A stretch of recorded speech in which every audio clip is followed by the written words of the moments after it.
അല്ലാഹു സുബ്ഹാനഹു വ തആല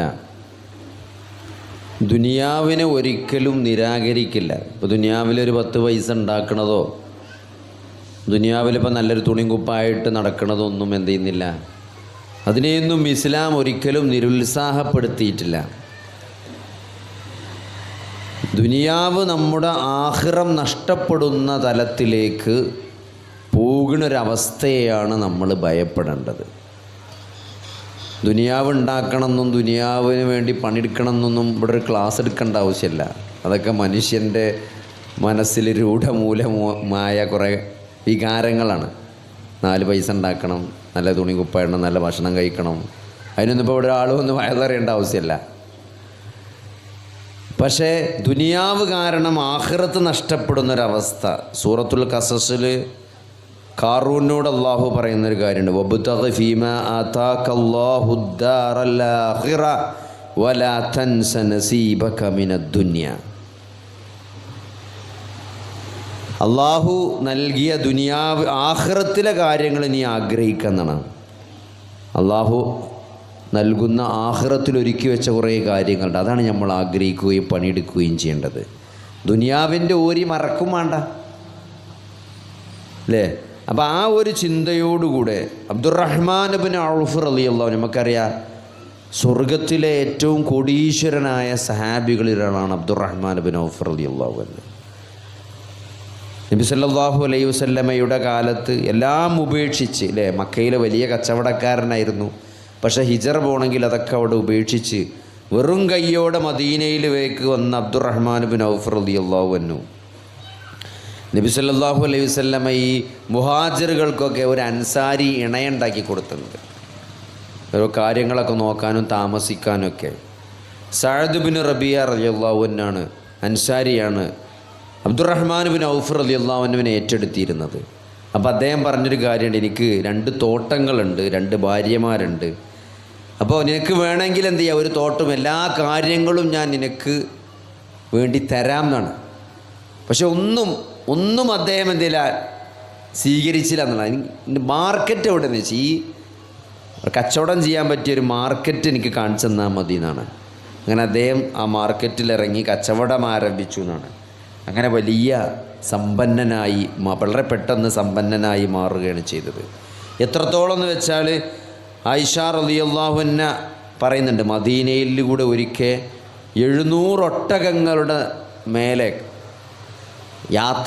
ഈ കച്ചവട വസ്തുക്കളുമായിട്ട് 700 ഒട്ടകങ്ങൾ എന്താണ് മദീനയുടെ അങ്ങനെ കടന്നു പോണ ഒരു കാരവൻ കടന്നു പോണ ശബ്ദം കേട്ടിട്ട് ആയിഷ റളിയല്ലാഹു അൻഹ തൻ്റെ വൃത്തിയോട് ചോദിക്കുന്നുണ്ട്, എന്താണ് ഇത്രയും വലിയ ഒരു കാരവൻ യാത്രാ സംഘം ആരുടേതാണെന്ന് ചോദിക്കണ്ട. അപ്പോൾ ആ സ്ത്രീ വന്നിട്ട് നോക്കിയിട്ട് പുറത്ത് വന്നിട്ട് പറഞ്ഞ്, അത് അബ്ദുറഹ്മാൻ ഇബ്നു ഔഫിൻ്റെ 700 ഒട്ടകങ്ങളും അതിൻ്റെ മുകളിലുള്ള കച്ചവട വസ്തുക്കളും മദീനയിലൂടെ കടന്നു പോണ സൗണ്ടാണ് കേൾക്കണമെന്നാണ്. അപ്പോൾ അവർ പറഞ്ഞു, റഅയ്തു അബ്ദുറഹ്മാൻ ഇബ്നു ഔഫിൻ യദ്ഖുലുൽ ജന്നത ഹബുവൻ. അബ്ദുറഹ്മാൻ ഇബ്നു ഔഫ് ആരറിയാം നിങ്ങൾക്ക്? അഷറുൽ മുബശ്ശിരീനാണ്. 10 പേർക്ക് സ്വർഗം കൊണ്ട് അല്ലാഹു ജീവിച്ചിരിക്കുമ്പോൾ സന്തോഷ വാർത്ത പറയുന്നുണ്ട്. അബൂബക്കറും ഫിൽ ജന്ന, ഉമറും ഫിൽ ജന്ന, ഉസ്മാനും ഫിൽ ജന്ന, അലിയും ഫിൽ ജന്ന, അബ്ദുറഹ്മാൻ ബിൻ ഫിൽ ജന്ന. അങ്ങനെ നബി ഒരു 10 ആളെ പേരെടുത്തിട്ട് സ്വർഗത്തിലാണെന്ന് പറഞ്ഞ് 10 ആളിൽപ്പെട്ട ആളാണ് അബ്ദുറഹ്മാൻ ബിൻ ഔഫ് റളിയല്ലാഹു അൻഹു. പക്ഷേ അദ്ദേഹത്തെ പറ്റി നബി സല്ലല്ലാഹു അലൈഹി വസല്ലം പറഞ്ഞത് അദ്ദേഹം സ്വർഗത്തിൽ ഇഴഞ്ഞിട്ടാണ് കയറുന്നതാണ് ലാസ്റ്റ്. കാരണം അത്രയും സമ്പത്ത് കൈകാര്യം ചെയ്തതുകൊണ്ട്. ഇമാം അഹ്മദ് ഉദ്ധരിക്കുന്ന ഹദീസാണത്. അപ്പോൾ ആ ഹദീസാണ് ആ അവസരത്തിൽ ആയിഷ ബീവി ഉദ്ധരിച്ചത്. ആ വിവരം അബ്ദുറഹ്മാൻ ഇബ്നു ഔഫിൻ്റെ ചെവിയിലെത്തി എന്നാണ്. കാരണം സമ്പത്ത് കാരണം സ്വർഗത്തിൽ ഇഴഞ്ഞാണ് പ്രവേശിക്കുന്നത്. അത്രയും വലിയ സമ്പത്തിൻ്റെ ഉടമയായിരുന്നു. ആ വർത്താനം കേട്ട ഉടനെ അബ്ദുറഹ്മാൻ ഇബ്നു ഔഫ് എന്താ ചെയ്ത നിങ്ങൾ? ആ 700 ഒട്ടകങ്ങളും അതിൻ്റെ മുകളിലുള്ള കച്ചവട വസ്തുക്കളും മദീനയിലെ പാവപ്പെട്ടവർക്ക് ഫ്രീ ആയിട്ടാണ് കൊടുത്തേക്കാണ്. അപ്പോൾ അവിടെയാണ് നമ്മൾ മനസ്സിലാക്കേണ്ടത്, അവർക്ക് അവരുടെ സമ്പത്തല്ല, അവരുടെ മനസ്സാണ്. എന്തും അള്ളാഹുവിൻ്റെ മാർഗത്തിൽ കൊടുക്കാൻ അവർ കാണിച്ചൊരു മനസ്സുണ്ട്. അതുകൊണ്ടാണ് അവർ റളിയല്ലാഹു അൻഹും, അള്ളാഹു അവരെ പറ്റി തൃപ്തിപ്പെട്ടിരിക്കുന്നു എന്ന് അള്ളാഹു പറഞ്ഞത് അതുകൊണ്ടാണ്, നമ്മൾ പറയണത് അതുകൊണ്ടാണ്. നിങ്ങൾക്ക് പറ്റുമോ സഹോദരങ്ങളെ? നിങ്ങൾക്ക് പറ്റുമോ? 700 ലോഡ് അരി നിങ്ങളതായിട്ട് വരുന്നുണ്ട് പറഞ്ഞാൽ അതൊക്കെ എന്നായി ഇവിടെ ഈ നാട്ടിൽ ഈ ഭാഗത്ത് നിലമ്പൂർ ഭാഗത്തുള്ള ആൾക്കാർക്കൊക്കെ ഫ്രീ ആയിട്ടാണ് കൊടുക്കുക എന്ന് നിങ്ങൾക്ക് തീരുമാനിക്കാൻ കഴിയുമോ? അതാണ് അവരുടെ ഈമാൻ എന്ന് പറഞ്ഞത്.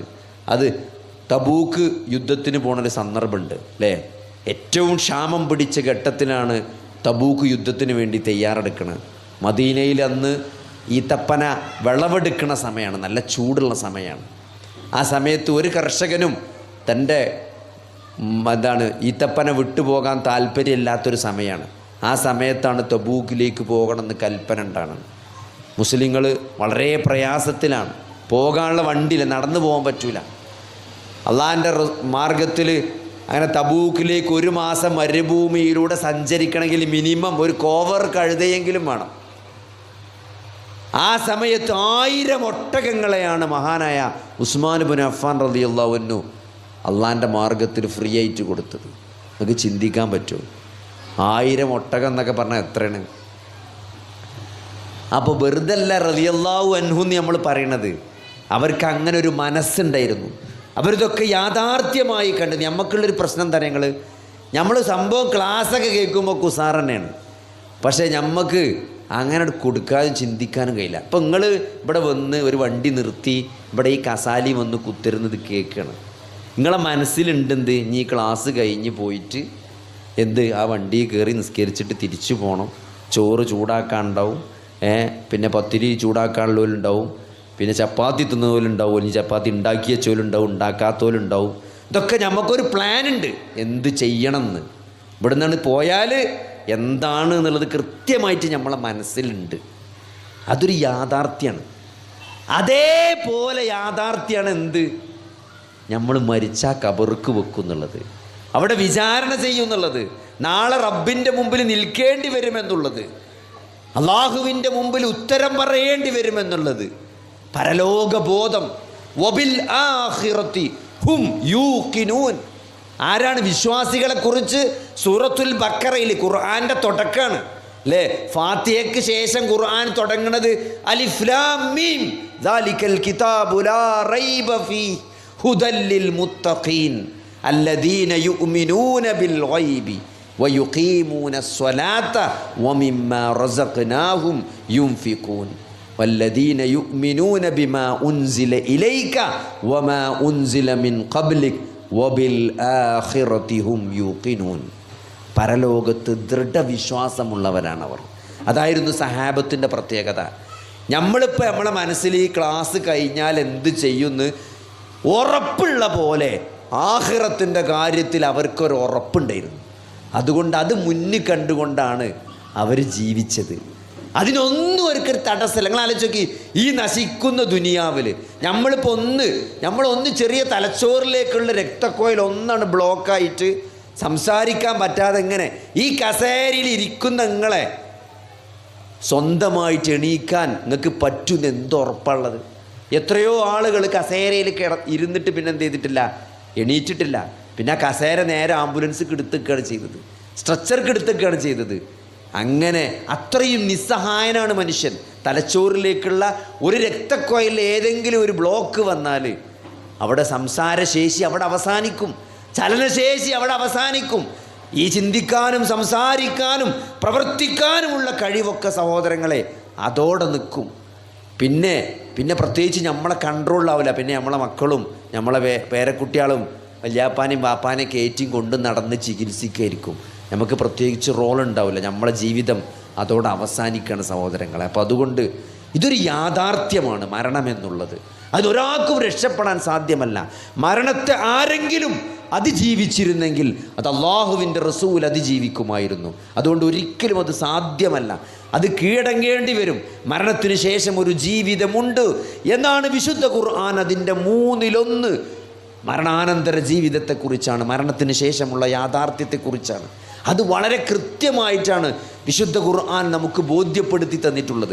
ആരാണ് സ്വർഗ്ഗക്കാർ, ആരാണ് നരകക്കാർ, എങ്ങനെയാണ് വിചാരണ, സ്വർഗത്തിലേക്കും നരകത്തിലേക്കും മാറ്റപ്പെടും അല്ലേ? ശിർക്ക് സംഭവിച്ചാൽ അള്ളാഹു പുറത്തു തരൂല എന്നാണ്, അള്ളാഹു മാപ്പ് നൽകൂല എന്നാണ്. നരകം നിർബന്ധമാണ്, സ്വർഗം നിഷിദ്ധമാണെന്നാണ്. അപ്പോൾ ഇത്രയും വ്യക്തമായി അള്ളാഹു നമ്മളെ പഠിപ്പിച്ച ഈ കാര്യം. അപ്പോൾ മരണത്തിന് ശേഷം അത് അവർ കൃത്യമായിട്ട് എന്ത് ചെയ്തിട്ടുണ്ട്, അവർക്കത് ബോധ്യപ്പെട്ടിട്ടുണ്ട്. അവർ അതറിഞ്ഞുകൊണ്ട് അത് മനസ്സിലാക്കിക്കൊണ്ടാണ് അവർ ജീവിച്ചിട്ടുള്ളത്. അതുകൊണ്ട് ഒരിക്കൽ നല്ല ഭക്ഷണം കൊണ്ടുവന്ന സന്ദർഭത്തിൽ, നല്ലൊരു ഭക്ഷണം വിളമ്പിയ സന്ദർഭത്തിൽ അബ്ദുറഹ്മാൻ ഇബ്നു ഔഫ് റളിയല്ലാഹു അൻഹു ഇതേപോലെ കോടീശ്വരനായി ജീവിച്ച ആ സഹാബി കരയുന്നുണ്ട് എന്നാണ്. ഭാര്യ ചോദിക്കുന്നുണ്ട്, എന്താണ് അബ്ദുറഹ്മാൻ താങ്കൾ എന്താണ് കരയുന്നതെന്ന് ചോദിച്ച്. അപ്പോൾ എനിക്ക് ഓർമ്മ വരുന്നത് മിസ്അബ് ഇബ്നു ഉമൈറിനെയാണെന്നാണ്. അല്ലേ, ഷഹീദായിട്ട് കഫംപുട വെക്കുമ്പം തലമറക്കുമ്പോൾ കാലുമറയുമ്പോൾ തല മറക്കാൻ കഴിയാത്ത മിസ്അബിനെയാണ് എനിക്ക് ഓർമ്മ വരുന്നത് എന്നാണ്. കാരണം മിസ്അബൊക്കെ അങ്ങോട്ട് ഷഹീദായിപ്പോയി. ഞാൻ ചെയ്തതിനൊക്കെ അള്ളാഹു എനിക്ക് ഈ ഭൂമിയിൽ തന്നെ തന്നോ എന്ന് ഞാൻ സംശയിക്കാണ്. പരലോകത്ത് എനിക്കൊരു ഓരിയും ഉണ്ടാവില്ലെന്ന് ഞാൻ ഭയപ്പെടുകയാണ് എന്ന് പറഞ്ഞുകൊണ്ട് അദ്ദേഹം ആ ഭക്ഷണം കഴിക്കാതെ അത് മാറ്റിവെച്ചു എന്ന് ചരിത്രത്തിൽ സീറയിൽ കാണാൻ പറ്റും. അപ്പോൾ എന്താ വെച്ചാൽ അത് ആ ബോധമാണ്, ആ മനസ്സാണ്. അവർക്ക് സമ്പത്തുണ്ട് എന്നുള്ളതല്ല, ആ സമ്പത്തൊക്കെ ഉണ്ടായപ്പോഴും ദുനിയാവിനോട് അവർ കാണിച്ച അള്ളാഹുവിൻ്റെയും റസൂലിൻ്റെയും കൽപ്പനകൾക്ക് അവർ നൽകിയൊരു സ്ഥാനമുണ്ട്. മരണത്തിനു ശേഷം ഒരു ജീവിതമുണ്ട് എന്ന യാഥാർത്ഥ്യം അവർ തിരിച്ചറിഞ്ഞുകൊണ്ട് അതിനനുസരിച്ച് ഏത് സെക്കൻഡും ഏതവസരത്തിലും അവർക്ക് ജീവിക്കാൻ സാധിച്ചു എന്നതാണ് അവരെ നമ്മളിൽ നിന്ന് വ്യത്യസ്തരാക്കുന്നത്. അതുകൊണ്ട് നമ്മൾ ദുനിയാവ് എന്ന് പറഞ്ഞാൽ ഇതൊരു ട്രാപ്പാണ്. ദുനിയാവിനെ പറ്റി അല്ലാഹു സുബ്ഹാനഹു വ തആല പറഞ്ഞുകൊടുത്തൊക്കെ വമൽ ഹയാത്തു ദുനിയ ഇല്ലാ മതാഉൽ ഗുറൂർ എന്നാണ് പറഞ്ഞത്. അതൊരു വഞ്ചനയുടെ വിഭവമാണെന്നാണ്, ഒരു വഞ്ചന ചരക്കാണ്. അത് നമ്മളിങ്ങനെ എന്തരോ നമുക്കിങ്ങനെ തോന്നും, നമ്മൾ കുറച്ചും കൂടി ജീവിക്കും, കുറച്ചും കൂടി കഴിയട്ടെ, നന്നാകാനപ്പോൾ കുറച്ചും കൂടി കഴിയട്ടെ, ഒന്നുകൂടി വേണ്ട, അടുത്ത റമദാനാകട്ടെ. സഹോദരങ്ങളെ, അടുത്ത റമദാൻ വരെ നമ്മളുണ്ടാവുമെന്ന് യാതൊരു ഉറപ്പുമില്ല. അല്ലെങ്കിൽ അങ്ങനെ നീട്ടിവെക്കുന്ന ദുനിയാവിൻ്റെ കാര്യം ഒരിക്കലും നമ്മൾ എന്ത് ചെയ്യില്ല, സാധാരണ ഒരാൾ നീട്ടിവെക്കില്ല. നേരെ തിരിച്ചാണ് വേണ്ടത്. ദുനിയാവിൻ്റെ കാര്യം നമ്മൾ മാക്സിമം ചവിട്ടിപ്പിടിക്കാൻ വേണ്ടത്. അല്ലേ, ഇപ്പം ആരെങ്കിലും ഒരു വീടുണ്ടാക്കണം എന്ന് പറയുമ്പോൾ പെണ്ണുങ്ങൾ പറയാണ്, ഇതാ ഇളച്ചൻ കുടിയിരുന്നു അല്ലേ, ഇളച്ചന് നല്ലൊരു വീടൊക്കെ വെച്ച് നമ്മളെ വീടിപ്പം ചെന്നാൽ നന്നാക്കുക എന്ന് ചോദിക്കുമ്പോൾ നമുക്ക് നന്നാക്കാലോ, പൈസ ഉണ്ടല്ലോ, എപ്പോൾ വേണമെങ്കിലും നന്നാക്കാലോ. ദുനിയാവിൻ്റെ കാര്യത്തിൽ അങ്ങനെ നമ്മൾ വേണ്ടത്. ഒരു വണ്ടി എടുക്കണം എന്ന് എല്ലാവരും പറയും, ആ വണ്ടി എടുക്കുക, കുറച്ചുകൂടി നല്ല വണ്ടിയൊക്കെ ഇറങ്ങട്ടെ, ഇലക്ട്രിക് വണ്ടിയൊക്കെ ഒന്നുകൂടി ഒന്ന് ചീപ്പായിട്ട് ബാറ്ററിയൊക്കെ ആയിട്ട് എല്ലായിടത്തും ചാർജിങ് ഒക്കെ വരുമ്പോൾ നമുക്കൊരു ഇലക്ട്രിക് വണ്ടി എടുക്കുക, പൈസ ഉണ്ടല്ലോ. ആഖിറത്തിൻ്റെ കാര്യം വരുമ്പോൾ എന്താ പറയുക, ചവിട്ടി പിടിച്ചരുത്. ഒരാൾ പള്ളി മദ്രസും പിരിവ് വരുമ്പം അത് വേണ്ടെടുത്തൊടുക്കണം. കാരണം അത് പിന്നൊരു ചാൻസ് കിട്ടൂല. അത് ദുനിയാവിൻ്റെ കാര്യം, ആഖിറത്തിൻ്റെ കാര്യമാണ്. അള്ളാഹിൻ്റെ റസൂൽ സല്ലല്ലാഹു അലൈഹി വസല്ലം ആ സഹാബത്തിന് ഒരു കാര്യം പറഞ്ഞു കൊടുക്കും, ഒരു കഥ പറഞ്ഞു കൊടുക്കുന്നുണ്ട്. എന്താണ്, ഒരു ദീർഘമായ യാത്രക്ക് പോണ ഒരാൾ വന്നിട്ട് തൻ്റെ കയ്യിൽ ആകെ ഉള്ളത് ആടാണ്. അല്ലേ, പണ്ടത്തെ കാലത്തൊക്കെ ദീർഘമായ യാത്ര പോവുക എന്ന് പറഞ്ഞാൽ തിരിച്ചു വരുമെന്ന് ഉറപ്പില്ല. അല്ലെ, ഇപ്പോൾ ഹജ്ജിനൊക്കെ പോകുമ്പോണ്ടല്ലേ നമ്മൾ പൊരുത്തപ്പിടിച്ച് കാണ്ടൊക്കെ പോണ്. അത് പണ്ട് അങ്ങനെയൊന്നും പോയിന്ന്. മരിച്ചാൻ കാലത്ത് അവസാനമാണ് ആൾക്കാർ ഹജ്ജ് ചെയ്യുക. കാരണം എന്താ വെച്ചാൽ ചെറുപ്പത്തിൽ തന്നെ ഹജ്ജിന് പോയി വരിക എന്ന് പറഞ്ഞാൽ തിരിച്ചു വരുമെന്ന് ഉറപ്പില്ല. പായക്കപ്പലിലൊക്കെ പോയി കപ്പലിലാണ് പോവുക. അത് ഇനി കാറ്റും കോളും വന്ന് ചിലപ്പം കടലിൽ മുങ്ങുക, അല്ലെങ്കിൽ വല്ല വസൂരിയും വല്ല പകർച്ചവ്യാധിയും വന്ന് മരിക്കും. ഒരാൾ ഹജ്ജിന് പോയി തിരിച്ചു വരാനുള്ള ചാൻസ് ഇന്നത്തെ അത്ര ഇല്ല, കുറവാണ് പണ്ട്. അതുകൊണ്ടാണ് അവസാന കാലത്ത് ഹജ്ജിന് പോയിരുന്ന ആൾക്കാർ എല്ലാം പൊരുത്തപ്പെടിച്ചിട്ട് ഇനി വരൂല എന്നുള്ള രൂപത്തിൽ പോയിട്ട് അവിടുന്ന് മരിച്ചൊലൊക്കെ അതാണ്. നമ്മളിപ്പോൾ പിന്നെ ആൾക്കാർ ഉംറക്ക് പോകുമ്പോൾ അങ്ങനെ പറഞ്ഞുകൊണ്ടൊക്കെ പോവുക. അപ്പോൾ അത് ആ പഴയതാണ്. ഞാൻ പറഞ്ഞത് ഒരു ദീർഘമായ യാത്ര പോകുമ്പോൾ അങ്ങനെ തന്നെയാണ്. ഒരു ആൾ ദീർഘമായ യാത്രക്ക് പോകുമ്പം കയ്യിലുള്ള ആടിനെ തൻ്റെ അയൽവാസിനെ ഏൽപ്പിച്ചിട്ട് യാത്ര പോവാണ്. എന്നിട്ട് വർഷങ്ങൾക്ക് ശേഷം അദ്ദേഹം തിരിച്ചു വരികയാണ്. അങ്ങനെ അയൽവാസിൻ്റെ അടുത്ത് വരുമ്പോൾ അയൽവാസി പറയാണ്, നിങ്ങൾ അന്ന് ഏൽപ്പിച്ചൊരാടുണ്ടല്ലോ, ആ ആട് ആ മലഞ്ചെരുവിലുണ്ട്, നിങ്ങളൊന്ന് അത് പോയി നിങ്ങളെടുത്തോളി എന്ന് പറഞ്ഞു. അപ്പോൾ ഇയാൾക്ക് വലിയ സന്തോഷമായി. കാരണം ഒരാടിന് കിട്ടിയത് തിരിച്ചു വരുമ്പോൾ ഞാൻ ആടുണ്ടല്ലോ. അങ്ങനെ ഇയാൾ മലഞ്ചെരുവിൽ പോയി നോക്കുമ്പം അവിടെ ഒന്നല്ല 10,000 ആടിൻ്റെ കൂട്ടാണ്. അപ്പോൾ തിരിച്ചു വന്നിട്ട് അത് അവിടെ എൻ്റെ ആട് ഏതാണെന്നാ ചോദിക്കണം. എൻ്റെ ആട് ഏതാണ്? അത് മുഴുവൻ നിങ്ങൾ തന്ന പെണ്ണാട് പെറ്റി പെരുകി ഉണ്ടായതാണ് ആ കാണുന്ന മുഴുവൻ. അതിന് ഞാൻ പ്രത്യേകിച്ച് ചിലവാക്കിയിട്ട് അതിൻ്റെ സക്കാത്തൊക്കെ കൃത്യമായിട്ട് കൊടുത്തിടണം, നിങ്ങൾ എടുത്തോളി എന്ന് പറയുമ്പം നമുക്ക് എന്തേക്കാരം, നമ്മളൊരു ഫീലിംഗ് എന്തേക്കാരം. അതേപോലെയാണ് നാളെ പരലോകത്ത് നിന്നാണ്. നിങ്ങൾ പരലോകത്ത് ചെന്ന് ഏട് തുറക്കുമ്പോൾ നമ്മൾ ചെയ്യാത്ത കുറേ കാര്യങ്ങൾ നമുക്ക് വേണ്ടി രേഖപ്പെടുത്തപ്പെട്ടത് കാണുമ്പം എന്ത് സന്തോഷം ഉണ്ടാവും. അതെന്തിനാ സഹോദരങ്ങളെ? നമ്മൾ ചെയ്ത ചെറിയ ചെറിയ കാര്യങ്ങളുടെ അനന്തരഫലമായി നമുക്ക് അള്ളാഹു രേഖപ്പെടുത്തിയാണ്. ഒരു മദ്രസൻ്റെ പിരിവ് വന്നു അല്ലേ? ഒരു മദ്രസൻ്റെ പിരിവ് വന്നപ്പം പറഞ്ഞു ഒരു 100 കല്ലിൻ്റെ വക തരാമെന്ന് പറഞ്ഞു. ഒരു 10 ചാക്ക് സിമെൻറ്റിൻ്റെത് അല്ലെങ്കിൽ ഒരു ചാക്ക് സിമെൻറ്റിൻ്റെത് എന്ന് പറഞ്ഞ് നമ്മൾ കൊടുത്തു. സഹോദരങ്ങളെ, ആ മദ്രസിൽ പഠിച്ച് ഫാത്തിഹ ഓതിയ കുട്ടികൾ, ഫാത്തി ചൊല്ലി പഠിച്ച കുട്ടികൾ, ഖുർആൻ ഓതി പഠിച്ച കുട്ടികൾ, അവർ ഓതുന്നതിൻ്റെ ഒക്കെ ഒരു കൂലി നിങ്ങളെ 10 ചാക്ക് സിമെൻറ്റ് നിങ്ങൾക്ക് ഉണ്ടാവും. അതിൻ്റെ ഒരു ഷെയർ നിങ്ങൾക്ക് ഉണ്ടാവും. അത് അള്ളാഹു രേഖപ്പെടുത്തും. അത് നഷ്ടപ്പെടുത്തൂല. അത്രയും അള്ളാഹുവിൻ്റെ മാർഗത്തിൽ നിങ്ങൾ എന്ത് ചെലവഴിച്ചോ അതിനെ അള്ളാഹു വളർത്തുന്നതാണ്. എങ്ങനെ? ഒരു നെല്ലിൻ്റെ മണി അള്ളാഹു പറഞ്ഞ ഉദാഹരണം എന്താ? നിങ്ങൾ അള്ളാഹു ഖുർആനിൽ അള്ളാഹിൻ്റെ മാർഗത്തിൽ ചെലവഴിച്ച സമ്പത്തിനെ അള്ളാഹു വർദ്ധിപ്പിക്കുമെന്ന് പറഞ്ഞതിന് ഉദാഹരണം ഒരു നെൽമണി, ഒരു കൃഷിയിൽ നമ്മൾ ഒരു വിത്തിട്ടാൽ അതിങ്ങനെ ഒരു തൂമ്പ് വന്ന് ഒരു കതിരുമ്മ തന്നെ എത്ര നെല്ലുണ്ടാവും? നിങ്ങൾ ആലോചിച്ച് നോക്കി. ഒരു കതിരുമ്മ അങ്ങനത്തെ എത്ര കതിരുണ്ട് ഒരു നെല്ലിന് അല്ലേ? അങ്ങനെയാണ് അള്ളാഹു പ്രതിഫലങ്ങൾ വർദ്ധിപ്പിച്ചു കൊടുക്കുക എന്നാണ്. അപ്പോൾ അത്രയും പ്രതിഫലമാണ് ഒരു വിശ്വാസിയെ കാത്തിരിക്കുന്നത്. അപ്പോൾ അതുകൊണ്ട് എന്താ പറയുക, അത് ആ ബോധമുള്ള ഒരാളെ സംബന്ധിച്ചിടത്തോളം അയാൾ എന്തിനും തയ്യാറാണ്. ആര് വന്ന് ചോദിച്ചാലും പൈസ എടുത്ത് കൊടുക്കും അല്ലേ? മദ്രസ ഉണ്ടാക്കുന്നുണ്ട്, ശരിയായ അഖീദ പഠിപ്പിക്കോ, ശരിയായ ഖുർആനും ഹദീസും പഠിപ്പിക്കണ മദ്രസ ആണോ, എന്നാ പൈസ കൊടുക്കും. അത്ര ചോദ്യമുള്ളൂ. ശരിയായ മൻഹജും അഖീദ അനുസരിച്ചാണോ അവിടെ പഠിപ്പിച്ചാന്ന് ഉറപ്പുണ്ടെങ്കിൽ പിന്നെ അതിൻ്റെ പൈസ ഉണ്ടെങ്കിൽ എടുത്തൊടുക്കും. ഇതൊന്നും നമ്മൾ മരിച്ചുമ്പം കൊണ്ടുപോകില്ല. ഇതൊക്കെ അനന്തരാവകാശികൾ ഓഹരി വെച്ചെടുക്കുള്ളൂ. നമുക്ക് വേണ്ടി എന്ന് പറയാൻ സഹോദരങ്ങളെ, നമുക്കതാണ്. മരിക്കുമ്പോൾ എപ്പോഴും ആൾക്കാരെന്താ പറയുക, എൻ്റെ ഭാര്യ, എൻ്റെ കുട്ടികൾ ഓരെന്താ കാട്ടുക എന്നാണ്. അതിനെപ്പറ്റി ഒരു ബേജാറും നിങ്ങൾക്ക് വേണ്ട. നമ്മളെ നാട്ടിൽ നമ്മൾ ഈ കിറ്റ് കൊണ്ടേ കൊടുക്കാൻ അപ്പോൾ ഒരു എത്തിയും കുട്ടി 5 പെൺകുട്ടികൾ ഉള്ള ഒരു വീടുണ്ട്. 5 പെൺകുട്ടികൾ ആ പെരയിൽ. അപ്പോൾ വാപ്പ മരിച്ചുപോയി. അപ്പോൾ സ്വാഭാവികമായിട്ടും നമ്മളെ സമൂഹത്തിൽ എന്താ വെച്ചാൽ എത്തിയും കുട്ടികളെ വീട് എന്നുള്ളതുകൊണ്ട് എല്ലാ സംഘടനക്കാരും കിറ്റ് കൊണ്ടേ കൊടുക്കും. നമ്മളിപ്പോൾ സംഘടനക്കാർ മത്സരിക്കുകയാണല്ലോ. ലീഗാണെങ്കിലും മാർക്സിസ്റ്റ് ആണെങ്കിലും AP ആണെങ്കിലും EK ആണെങ്കിലും ജമാഅത്താണെങ്കിലും മുജാഹിദാണെങ്കിലും ഒക്കെ എല്ലാവർക്കും കിറ്റ് ഉണ്ടല്ലോ. അപ്പോൾ കിറ്റ് ഇങ്ങനെ വരും ഈ പെരയ്ക്ക്. അപ്പോൾ അതിൻ്റെ അപ്പുറത്ത് തന്നെ ഒരു പെരണ്ട്. അവിടെ എന്താ വെച്ചാൽ കാര്യമായിട്ട് മെച്ചൊന്നുമില്ല, വളരെ അവസ്ഥ മോശമാണ്. അവിടെ ഒരു പാപ്പുണ്ട്, പണിക്കൊന്നും പോലെ പറ്റ വയസ്സായിക്കണ്. അപ്പോൾ ഈ ഇമ്മ ഇങ്ങനെ ഇവിടേക്ക് കിറ്റ് വരുമ്പോൾ ഇമ്മ പുറത്തിറങ്ങിക്കും. അപ്പോൾ ചിലപ്പോൾ ഒരു കിറ്റ് ആരെങ്കിലുമൊക്കെ കൊടുക്കും. അപ്പോൾ കൊടുക്കാൻ അമ്മ പോയി ചോദിക്കും ചിലപ്പോൾ. അപ്പോൾ ഒരിക്കൽ അമ്മ പറഞ്ഞാണെന്ത്, ഇവിടെ ഒരു തന്തണ്ട്, അയാൾ മരിച്ചിട്ടിയാൽ മതിനൊന്ന്.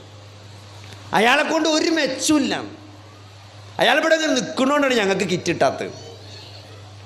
അല്ല, നമ്മൾ മനസ്സിലാക്കേണ്ട ഒരു പോയിൻ്റ് എന്താ പറയുക, നമ്മൾ വിചാരിച്ചാൽ നമ്മളുള്ളതുകൊണ്ടാണ് ഇവിടെ ഇങ്ങനെ എല്ലാ മക്കളും ഒക്കെ ഉസാറായി നിൽക്കണമെന്നാണ്. അതുകൊണ്ട് ഒരു അനുഭവം പറയാം. അതായത് ഒരാൾ മകൻ ഉണ്ടായിരുന്നു, തീരെ പറഞ്ഞാൽ കേൾക്കൂല. ഒരു നിലക്കും ഇയാൾ പഠിച്ച പണി 18 മകനെ നന്നാക്കാൻ നോക്കിയിട്ട് മകൻ നന്നായിട്ടില്ല. ഇയാളൊരു ആക്സിഡൻ്റ് ആയിട്ടാണ് മരിച്ചോട് മകൻ നന്നായി. നമ്മൾ പറയല്ലേ അത്രേ ഉള്ളൂ. അപ്പോൾ ആ മരണം കൊണ്ട് ആ മകൻ നന്നായി, ആ കുടുംബം രക്ഷപ്പെട്ടു. അപ്പോൾ നമ്മൾക്ക് തോന്നലാണ് നമ്മളിങ്ങനെ നിൽക്കണോണ്ടാണ് ഇതൊക്കെ നിൽക്കണത്. നമ്മൾ പോയാൽ ബല കാര്യം ഭയങ്കര കഷ്ടമായിക്കാരെന്ന് ഒക്കെ തോന്നുകയാണ്. നമ്മൾ പോയാൽ ചിലപ്പോൾ ബല് മെച്ചപ്പെടും. കുറച്ച് ദിവസമൊക്കെ നമ്മൾ ഓർമ്മ ഉണ്ടാവും. നമ്മളെ ഫോണും കുപ്പായും ഒക്കെ കാണുമ്പോൾ, നമ്മളെടുത്തിനെ കോപ്പിയും ക്ലാസ്സൊക്കെ കാണുമ്പോൾ. പിന്നൊക്കെ എന്ത് ആകെ കഴിഞ്ഞ് മനുഷ്യൻ്റെ അവസ്ഥ അതാണ്. ആരും ഇവിടെ ഈ ദുനിയാവിൽ റീപ്ലേസ് ചെയ്യാൻ പറ്റാത്ത ഒന്നുമില്ല. നിങ്ങൾ അങ്ങനെ വിചാരിച്ചണ്ട. ഇപ്പം ഞാൻ ഒരു വലിയ ഡോക്ടറാണ് വെച്ചാൽ, പണ്ടൊരു ഡോക്ടർ അദ്ദേഹത്തിൻ്റെ അനുഭവക്കുറിപ്പിൽ ചെയ്തിട്ടുണ്ട്. വലിയ ക്യാൻസറിന് ചികിത്സിക്കുന്ന ഡോക്ടറാണ് അദ്ദേഹം. അപ്പോൾ അദ്ദേഹത്തിൻ്റെ രോഗി ആരാറിയങ്ങൾ അമേരിക്കയിലെ ഏറ്റവും പ്രശസ്തനായ ഹാർട്ടിന് ഓപ്പറേഷൻ ചെയ്യുന്ന ഡോക്ടറാണ്. ചെറിയ പ്രായത്തിൽ ക്യാൻസർ വന്ന് ഡോക്ടർ ഇപ്പോൾ ICUയിൽ മരിച്ചാൽ കിടക്കുക. അതായത് അയാളെ ബുക്കിംഗ് കിട്ടണ ഇതിന് 1 കൊല്ലമൊക്കെ എടുക്കുന്ന പറഞ്ഞാൽ അങ്ങനത്തെ ഡോക്ടറാണ്. അയാളിപ്പോൾ ക്യാൻസറായിട്ട് മരിച്ചാൽ കിടക്കുക. ഭാര്യ അയാളെ ഒഴിവാക്കി പോയി, കാരണം ഇനി പ്രത്യേകിച്ച് കാര്യമൊന്നുമില്ലല്ലോ. പിന്നെ അയാൾ അനിയൻ മെയിൽ അയച്ചൊക്കെയാണ്, ഓസ്ട്രേലിയയിലാണ് മൂപ്പര് ജോലി ചെയ്യുന്നത്. അപ്പോൾ അനിയനെ അറിയേണ്ട കാര്യം എന്താ പറയുക, ആകെ ഒരാഴ്ച ഓന് ലീവുള്ളൂ. അപ്പോൾ വന്നാൽ ഇയാൾ മരിച്ചും വേണം, മറവെയ്യും വേണം, ഓന് തിരിച്ചു പോവും വേണം. ആ ടൈം എപ്പോഴാണെന്നാണ് ഡോക്ടറോട് ചോദിക്കണത്. ഏത് ഒരാഴ്ച ലീവുള്ളൂ. അപ്പോൾ ഞാൻ എപ്പോൾ വന്നാലാണ് ഏകദേശം ഇതിനൊക്കെ ഒന്ന് കൂടി മടങ്ങാൻ പറ്റുകയെന്ന്. ആ ടൈം ഇഞ്ഞ് ഡോക്ടർ ഇപ്പോൾ ഇയാളിങ്ങനെ ഇതിങ്ങനെ മനുഷ്യൻ്റെ ഒരു അവസ്ഥ പറയണം. അപ്പോൾ ഇയാളിങ്ങനെ വെറുതെ ഈ ഡോക്ടർ ജോലി ചെയ്യണ ആസ്പത്രിക്കൊന്ന് വെറുതെ അറിയാത്ത മാതിരി നമ്മൾ വിളിക്കുമല്ലോ. ഈ ഡോക്ടർ രോഗിയാണെന്ന് അറിയാത്ത ഒരാൾ വിളിക്കണ മാതിരി ആ ഡോക്ടറിന് ഒരു ബുക്കിംഗ് കിട്ടുമെന്ന് ചോദിച്ചു. അപ്പോൾ അവിടുന്ന് പറഞ്ഞെന്തറിയോ, ആ ഡോക്ടർ ഇപ്പോൾ ഇവിടെ അല്ല, അതിനേക്കാൾ നല്ല ഡോക്ടറുണ്ട്. അപ്പോൾ അത്രേ ഉള്ളൂ. നിങ്ങളെക്കാൾ നല്ല ഭർത്താവ് വരും, നിങ്ങളെക്കാൾ നല്ല ആൾക്കാർ വേറെ വരും. സഹോദരന്മാരെ, നഷ്ടം നമുക്ക് മാത്രമാണ്. അതുകൊണ്ട് ഇനി അങ്ങനെ പറഞ്ഞ് ശീലിക്കുക. ഞാൻ മരിച്ചാൽ എൻ്റെ കുട്ടിയാൾക്ക് ആരാ ഉണ്ടാകുന്നല്ല, ഞാൻ മരിച്ച ആരാ ഉണ്ടാകുക, ഇച്ച് കബറിൽ എന്താ ഉണ്ടാകുക എന്നാ നമ്മൾ ചിന്തിക്കണ്ടേ. അതിന് നമ്മൾ പണിയെടുക്കുന്ന വേണം. അതിനൊരു സുബ്ഹാനല്ലാഹ് ചൊല്ലിയാൽ അത് ഉണ്ടാവും. അത് നഷ്ടമല്ല. ഒരു 5 പൈസ ആത്മാർത്ഥമായിട്ട് നിങ്ങൾ ആത്മാർത്ഥമായിട്ട് ഹദീസിൽ കാണാൻ പറ്റും. ഒരാളെ സ്വതക്ക കൊടുക്കാൻ തീരുമാനിച്ചു. സ്വതക്ക അങ്ങനെ നല്ല ഇഖ്ലാസോടുകൂടി രാത്രി ആരും കാണാതെ മൂപ്പരെന്ത് ചെയ്യും, ആരും അറിയാതൊക്കെ വേണ്ടി രാത്രിയെ കൊടുക്കുക. അങ്ങനെ കൊടുത്തു. നേരം പോലത്തെ നാട്ടിലൊക്കെ പാട്ടായി. എന്ത്, ഏതോ ഒരു പെരുങ്കള്ളൻ ഇന്നലെ രാത്രി ആരോ വലിയൊരു സംഖ്യ സ്വതക്ക കൊടുത്തുകിടും. നിങ്ങൾ ആലോചിച്ച് നോക്കി, ഇയാൾ സ്വതക്ക കൊടുത്തൊരു കള്ളനാ. അപ്പോൾ ഇയാൾക്ക് ഭയങ്കര വിഷമം. പക്ഷേ ഇയാൾ ആത്മാർത്ഥമായിട്ട് കൊടുത്താണ്. രണ്ടാമത് ഞാൻ അന്നും കൊടുക്കും തീരുമാനിച്ചു. ഇന്നലെ ഞാൻ കള്ളന കിട്ടിയെങ്കിൽ അന്നും കൊടുക്കും തീരുമാനിച്ചു. അങ്ങനെ പിറ്റേന്ന് മൂപ്പര് സ്വതക്ക കൊടുത്തു. അതാർക്കാ കിട്ടിയ നിങ്ങൾ, ആ നാട്ടിലൊരു വേശ്യക്കാ കിട്ടിയത്. അങ്ങനെ പിറ്റേന്ന് പാട്ടായി. ആ തേവിടിച്ചിക്കാരാ ഒരു സംഖ്യ ഇന്നലെ രാത്രി സ്വതക്ക കൊടുത്തുകണ് പറഞ്ഞിട്ട് പിറ്റേന്ന് മൂപ്പര് 3-ാമത്തെ ദിവസം വീണ്ടും എന്ത് ചെയ്തു, ഇന്നും ഞാൻ കൊടുക്കുമെന്ന് പറഞ്ഞു. മൂപ്പര് പിന്മാറിയില്ല. 3-ാമത്തെ രാത്രി സ്വതക്ക കിട്ടിയാരെ ആ നാട്ടിലൊരു മുതലാളിക്ക കിട്ടിയത്. അയാളിത് ആകെ പാട്ട ഇക്കുന്നല്ല ഏതോ ഒരു പടു ചെന്ന് കണ്ട് കുറേ പൈസ എന്തിങ്ങണ് പറഞ്ഞു. അങ്ങനെ നമ്മൾ പറയാം, ഏതോ ഒരു പടു രാത്രി എനിക്ക് കുറേ പൈസ എന്തിങ്ങണ് പറഞ്ഞു. എന്താ ഉണ്ടായത് നിങ്ങൾ, ഞാൻ ഇത് ഹദീസാണ്. എന്താ ഉണ്ടായത് നിങ്ങൾ, ഈ 3 ആൾക്കാരെയും അള്ളാഹു ചിന്തിപ്പിച്ചു എന്നാണ്. കാരണം ആ വേശ്യ വിചാരിച്ച എന്താ നിങ്ങൾ, ഞാനിപ്പോൾ കുറച്ചൊരു പൈസക്കും വേണ്ടിയാണ് ഈ പണിയെടുക്കുന്നത്. ഇതാരോ ഒരാൾ ആത്മാർത്ഥമായിട്ട് ദാനമായിട്ട് തന്നതാണ്. അപ്പോൾ ആ തന്ന ആളുടെ ഒരു മനസ്സാണ് ആലോചിച്ചത്. അയാളിപ്പോൾ ഒരു സ്വർഗ്ഗമൊക്കെ കിട്ടുമെന്ന് വിചാരിച്ചാൽ തന്നത്. ഈ മരണത്തിന് ശേഷം ഒരു ജീവിതം ഉണ്ടല്ലോ. അങ്ങനെ ആ പെണ്ണ് മാറി എന്നാണ്. വേശ്യാവൃത്തി നിർത്തി, ആ കള്ളൻ മോഷണം നിർത്തി, ആ പിശുക്കനായ പൈസക്കാരൻ സ്വതക്ക കൊടുക്കുന്ന ധർമ്മിഷ്ഠനായി മാറി ഈ പൈസ കിട്ടിയ കാരണം. അപ്പം അതിൻ്റെയൊക്കെ പ്രതിഫലം ആർക്കാണ്? ആ സ്വതക്കക്ക് മാത്രമല്ല, ആ ആള് മാറിൻ്റെ പ്രതിഫലം കൂടി അള്ളാഹു അയാൾക്ക് കൊടുത്തു എന്നാണ്. അപ്പോൾ ഞാൻ പറയുന്ന പോയിന്റ് എന്താ, ഇതൊക്കെ എന്താ മനസ്സിലാക്കിയിട്ടുണ്ടെങ്കിൽ നിങ്ങൾക്ക് ഇഖ്ലാസ് ഉണ്ടോ, പടച്ചോൻ്റെ തൃപ്തി ആലോചിച്ചിട്ട് നിങ്ങൾ എത്ര ചെറിയ കാര്യം ചെയ്താലും അത് അള്ളാഹു നഷ്ടപ്പെടുത്തൂല എന്നാണ്. മിസ്കോല ദർറത്തിൻ ഖൈറൻ യറ, അണുമണി തൂക്കം നന്മ ചെയ്തോ അതവിടെ കാണും. അത് ഇഖ്ലാസ് ഉണ്ടോ സഹോദരങ്ങളെ, അത് നഷ്ടപ്പെടൂല. അതിൻ്റെ അനന്തരഫലം സംഭവിച്ചിട്ടുണ്ടോ അത് രേഖപ്പെടുത്തപ്പെടും. നിങ്ങൾ ആലോചിച്ച് നോക്കി, ഒരു കുട്ടിക്ക് ഇപ്പോൾ നമ്മൾ ഭക്ഷണം കഴിക്കുമ്പോൾ ബിസ്മി ചൊല്ലിക്കൊടുത്താൽ, നമ്മളെ കുട്ടീനോട് മദ്രസന്ന് ബിസ്മി ചെല്ലണമെന്ന് ഉസ്താദ് പറഞ്ഞാലും കുട്ടി ഭക്ഷണം കഴിക്കണത് എവിടുന്നാണ്? നമ്മളെ പെരീന്നാണ്. അത് ആ അമ്മ പഠിപ്പിച്ചു കൊടുക്കുമ്പോൾ സമ്മില്ല, ആ ബിസ്മി ചെല്ല് മോനെ, വലതു കൈകൊണ്ട് കുടിക്കും മോനെ, വലത് കൈകൊണ്ട് കഴിക്കും മോനെ എന്ന് നിർബന്ധിക്കുമ്പം, ചെയ്യിപ്പിക്കുമ്പം, അതൊരു ശീലമാക്കുമ്പോൾ ആ പറയുന്നതിന് മാത്രമല്ല പുണ്യം, ആ ചെയ്യുന്നതിനല്ല പുണ്യം. ആ ജീവിതകാലം മുഴുവൻ ആ കുട്ടി വലത്തേ കൈകൊണ്ട് തിന്നുമ്പം അതിൻ്റെ മാതാപിതാക്കൾക്കൊരു ഓഹരിയുണ്ട്, മദ്രസയിൽ വിട്ട പിതാവിനൊരു ഓഹരിയുണ്ട്, ആ ശീലം നിർബന്ധിച്ച ഉമ്മാക്കതിലൊരു ഓഹരിയുണ്ട് അല്ലേ?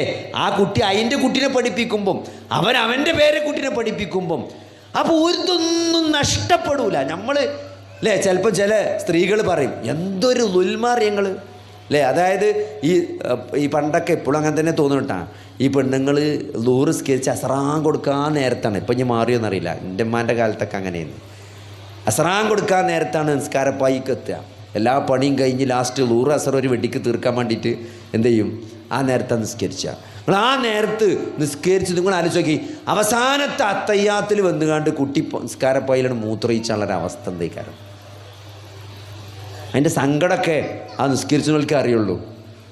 അത് കഴിഞ്ഞ് നിങ്ങൾ നോക്കുമ്പോൾ മറ്റേ കുട്ടി എന്ത് ചെയ്തിണ്, അരിപ്പൊടി ഇട്ട പാത്രം കമിഴ്ത്തി ഇങ്ങനെ സ്റ്റോർ റൂമിൽ തലമ്മലും മുടിമലൊക്കെ ഇങ്ങനെ ആക്കിയിട്ട്.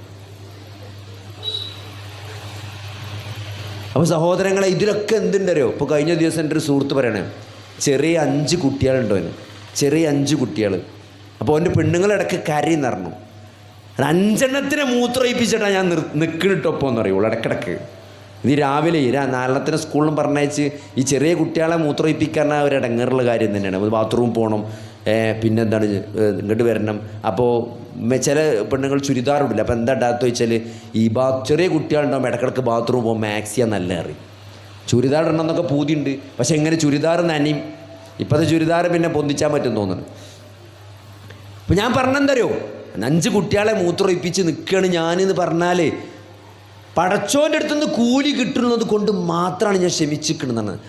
അതൊരു വിശ്വാസം തന്നെയാണ്, അതൊരു കരുത്താണ്. ഇതൊന്നും നഷ്ടപ്പെടൂല എന്ന് സഹോദരങ്ങളെ നിങ്ങൾ ആലോചിച്ച് നോക്കി. ഇതിനൊക്കെ പടച്ചോൻ പ്രതിഫലം. സ്ത്രീകൾക്ക് സ്വർഗം കിട്ടാൻ വളരെ എളുപ്പമാണ്. എന്താണ്? 5 നേരം ഫർള് മാത്രം നിസ്കരിച്ചാൽ മതി. റമളാനിൽ ഫർള് മാത്രം, റമളാൻ മാസം മാത്രം നോമ്പ് വെച്ചാൽ മതി. 5 നേരം ഫർള് മാത്രം നിസ്കരിക്കുകയും റമളാൻ മാത്രം നോൽക്കുകയും ഭർത്താവിനനുസരിക്കുകയും ചെയ്താൽ അവർക്ക് സ്വർഗം അല്ലാഹുവിൻ്റെ റസൂൽ ഗ്യാരണ്ടി കൊടുത്ത് എന്തുകൊണ്ടറിയ നിങ്ങൾ? ഈ കഷ്ടപ്പാടുകൊണ്ടാണ്, ഈ കഷ്ടപ്പാടുകൊണ്ടാണ്. അപ്പോൾ അതുകൊണ്ട് നമ്മൾ മനസ്സിലാക്കേണ്ടത് ആഖിറുണ്ടോ, പരലോകമുണ്ടോ, വിചാരണ ഒന്നും നഷ്ടാവില്ല. നല്ല ഇഖ്ലാസ് ഉണ്ടായാൽ മതി. ഇഖ്ലാസ് ഇല്ലെങ്കിൽ എന്ത് ചെയ്യും? കർമ്മങ്ങൾ നഷ്ടപ്പെടും. ശിർക്ക് വരരുത്. വിശ്വാസത്തിൽ ശിർക്ക് കലരാതിരിക്കുകയും നല്ല ഇഖ്ലാസോടുകൂടി ലോകമാന്യമില്ലാതെ, റിയാ ഇല്ലാതെ, സുംഅത്തില്ലാതെ, ആൾക്കാർ കേൾക്കണം കാണണം എന്ന വിചാരമില്ലാതെ പടച്ചോൻ്റെ തൃപ്തി മാത്രം ആഗ്രഹിച്ചുകൊണ്ട് നിങ്ങൾ കർമ്മങ്ങൾ ചെയ്താൽ അതൊരിക്കലും നഷ്ടപ്പെടില്ല. ഇന്നമാ നുത്ഇമുക്കും ലിവജിഹില്ല ലാ നുരീദു മിൻകും ജസാഅൻ വലാ ശുകൂറ. വെള്ളിയാഴ്ച രാവിലെ സൂറത്തു ഇൻസാനും നമ്മൾ സുബൈക്ക് 2ാമത്തെ റക്അത്തിൽ ഓതുന്ന സൂറത്താണ്. സൂറത്തു ഇൻസാനിലായത്താണ് ലാ നുരീദു മിൻകും ജസാഅൻ വലാ ശുകൂറ. എന്താണ്? ഇല്ലാ നുത്ഇമുക്കും, എന്താണ്? ഞങ്ങൾ അവരെ ഭക്ഷിപ്പിക്കുന്നു. പാവപ്പെട്ട ആളുകൾക്ക് ഞങ്ങൾ വിശ്വാസികൾ ഭക്ഷണം കൊടുക്കുന്നത് എന്തിനാണ്? ലിവജിഹില്ല, അള്ളാൻ്റെ വജ്ഹ് ആഗ്രഹിച്ചു കൊണ്ടാണ്. ലാ നുരീദു മിൻകും ജസാഅൻ വലാ ശുകൂറ. ഞങ്ങൾ ഒരു നന്ദിയുടെ വാക്കോ ഒരു പ്രതിഫലമോ ആഗ്രഹിക്കുന്നില്ല എന്നുള്ളതാണ്. ആ ആയത്ത് വ്യാഖ്യാനിച്ചിട്ട് ഷെയ്ഖുൽ ഇസ്ലാം ഇബ്നു തൈമിയ്യ റഹ്മത്തുള്ളാഹി പറയണത് അറിയുന്നത്, ഒരു പ്രതിഫലം ഒരു നന്ദിയും ഞങ്ങൾ ആഗ്രഹിക്കണില്ല എന്നാ വിശ്വാസികൾ. ആർക്കെങ്കിലും എന്തെങ്കിലും ചെയ്തു കൊടുത്താൽ, ഭക്ഷണം കൊടുത്താൽ. എന്നിട്ട് അദ്ദേഹം പറയാണ്, ചില ആളുകൾ ചിലപ്പോൾ എന്തു പറയും? ഒന്നും വേണ്ട, ഇപ്പോൾ ഒരു പെരയ്ക്കൊരു കിറ്റ് കൊണ്ടേ കൊടുക്കണം, അല്ലെങ്കിൽ കുറച്ച് പൈസ കൊണ്ടേ കൊടുക്കുക. അപ്പോൾ ആ പെരയിലമ്മ സന്തോഷം കൊണ്ട് തൃപ്തിയോണ്ട്, മോനെ പടച്ചോ എന്നെ കാക്കട്ടെ, എനിക്ക് നല്ലത് വരുത്തട്ടെ എന്ന് പറയുമ്പോൾ ചില ആൾക്കാർ പറയും, ഒന്നും വേണ്ടമ്മ, ഒന്നും വേണ്ടമ്മ, ഞങ്ങളൊന്നും ആഗ്രഹിക്കില്ല, നിങ്ങളെ ഈ പ്രാർത്ഥന ഉണ്ടായാൽ മതി. അല്ലേ? അങ്ങനെ പറയലുണ്ട് ആൾക്കാർ. അതുപോലും പറയരുതെന്നാണ്. അവരുടെ പ്രാർത്ഥനക്കല്ല നമ്മൾ കൊടുക്കണേ. നിങ്ങൾ എനിക്ക് പ്രാർത്ഥിക്കാൻ വേണ്ടിയല്ല ഞങ്ങൾക്ക് എന്ത് ചെയ്യണേ, നിങ്ങൾക്ക് ഞാൻ എന്തെങ്കിലും ചെയ്തു തരുന്നത്. ഞാൻ അള്ളാഹുവിൻ്റെ പ്രതിഫലം ആഗ്രഹിച്ചിട്ടാണ്. അതായത് നമ്മുടെ നിയ്യത്തിൽ 100% എന്ത് വേണം? 100% പരിശുദ്ധമായ നിയ്യത്തായിരിക്കണം. അതിൽ വേറൊന്നും കലരാൻ പാടില്ല. അത് അള്ളാൻ്റെ പ്രതിഫലം. നാളെ അള്ളാൻ്റെ കോടതിയിൽ ഈ കർമ്മങ്ങൾ സ്വീകരിക്കപ്പെടുക, അതിന് പ്രതിഫലം കിട്ടുക എന്നല്ലാതെ ഒരാഗ്രഹവും ഒരു വിഷയത്തിലും ഒരു വിശ്വാസിക്കുണ്ടായിരുന്നതാണ്. അപ്പോഴേ പടച്ചോ സ്വീകരിക്കുള്ളൂ, അപ്പോഴേ പ്രതിഫലം കിട്ടുള്ളൂ. അതൊരിക്കലും നഷ്ടപ്പെടുത്തൂല എന്ന് മാത്രമല്ല, അത് പടച്ചോ വളർത്തിക്കൊണ്ടിരും, വലുതാക്കും. അതിൽ നഷ്ടമല്ല. അപ്പോൾ സഹോദരങ്ങളെ, അങ്ങനെ കാര്യങ്ങളെ കാണണമെങ്കിൽ എന്ത് വേണം? ഈ മരണത്തിന് ശേഷം ഒരു ജീവിതമുണ്ട്. ഇവിടെ ഞാൻ അനുഭവിക്കുന്ന പ്രയാസങ്ങൾക്കും പ്രതിസന്ധികൾക്കൊക്കെ ഇതൊക്കെ അള്ളാഹു അറിയുന്നുണ്ട്, കാണുന്നുണ്ട്. ഇതിനൊക്കെ അള്ളാഹു പ്രതിഫലം നൽകും. അതെന്താണ്? അത് അള്ളാഹിനെ പറ്റിയുള്ള അറിവാണ്. ഞാൻ അള്ളാഹിനെ ആരാധിക്കുക എന്ന് പറയാം, അള്ളാഹുവിനെ മാത്രം ആരാധിക്കാനാണ് നമ്മളെ സൃഷ്ടിച്ചത് എന്ന് പറയുമ്പം നമ്മളെ ജീവിതത്തിൻ്റെ ലക്ഷ്യതാണ്. ആ ലക്ഷ്യം എന്താണ്? ആ ലക്ഷ്യം അള്ളാഹുവിനെ അറിയലും മനസ്സിലാക്കലുമാണ്. നിങ്ങൾ ആലോചിച്ച് നോക്കി, ഇത്രയും കാരുണ്യവാനായ ഒരു പടച്ചോന്, ഒരു താബഈ പണ്ഡിതൻ മരിക്കാൻ കിടക്കുകയാണ്. താബഈ പണ്ഡിതൻ മരിക്കാൻ കിടക്കുകയാണ് ചെറുപ്പത്തിൽ, അതായത് വയസ്സായിട്ടല്ല, എന്താണ്, പ്രായമാകുന്നതിൻ്റെ മുമ്പ് ഒരു 30, 35, 40 വയസ്സിലൊക്കെ ഒരു ക്യാൻസറോ അങ്ങനെ കാര്യപ്പെട്ട എന്തെങ്കിലും ഒരു അസുഖം വന്നിട്ട് നമ്മളെ മകൻ മരിച്ചാൻ കിടക്കുന്ന സീനുകൾ ആലോചിച്ച് നോക്കി. ആ മകൻ്റെ തലക്കുമ്പുറത്ത് ഉമ്മ വന്ന് നുളവൊളിച്ചിങ്ങനെ ഇരിക്കുകയാണ്, കരഞ്ഞിരിക്കുകയാണ്. അപ്പം അമ്മാൻ്റെ വിഷമം മാറ്റാൻ വേണ്ടിയിട്ട് ഈ പണ്ഡിതൻ ഉമ്മാനോട് ചോദിക്കുകയാണ്, ഉമ്മ ഞങ്ങളോടൊരു കാര്യം ചോദിക്കട്ടെ. എന്താ മോനെ? നാളെ പരലോകത്ത് വെച്ചിട്ട് മഹ്ശറിൽ വെച്ചിട്ട് പടച്ചോൻ പറയാണ്, അള്ളാഹു ആണല്ലോ നമ്മൾ വിചാരണ ചെയ്യുക, അള്ളാഹു ആണ് നമ്മൾ സ്വർഗത്തുക്കും നരകത്തുക്കും ആക്കുക. അപ്പോൾ പടച്ചോൻ പറയാണ്, ഉമ്മാനെ വിളിച്ചിട്ട് പറയാണ്, നിങ്ങളെ മകൻ്റെ കാര്യത്തിൽ സ്വർഗത്തിലാണോ നരകത്തിലാണോ ആക്കേണ്ടതെന്ന് നിങ്ങൾ തീരുമാനിച്ചാളീന്ന് നാളെ പടച്ചോൻ സ്വർഗത്തിലേക്കും നരകത്തിലേക്കും മാറ്റാൻ, എന്നെ മാറ്റാനുള്ള അധികാരം ഉമ്മ നാളെ പടച്ചോൻ നിങ്ങൾക്ക് തന്നാൽ എൻ്റെ വിഷയത്തിലും എന്താണ് ചെയ്യാന്നാ ചോദിച്ചത്. എന്നെ സ്വർഗത്തേക്കാണോ നരകത്തേക്കാണോ ആക്കുക എന്ന് ഉമ്മാനോട് ചോദിക്കണം ഈ മോൻ. അപ്പോൾ ആ ഉമ്മ പറയാണ്, എൻ്റെ മോൻ്റെ എല്ലാ കുറ്റവും ഞാൻ പുറത്തു നിന്നിട്ട് എൻ്റെ ഉമ്മാൻ്റെ കുട്ടിനെ ഞാൻ സ്വർഗത്തേക്കുണ്ടാക്കുന്ന.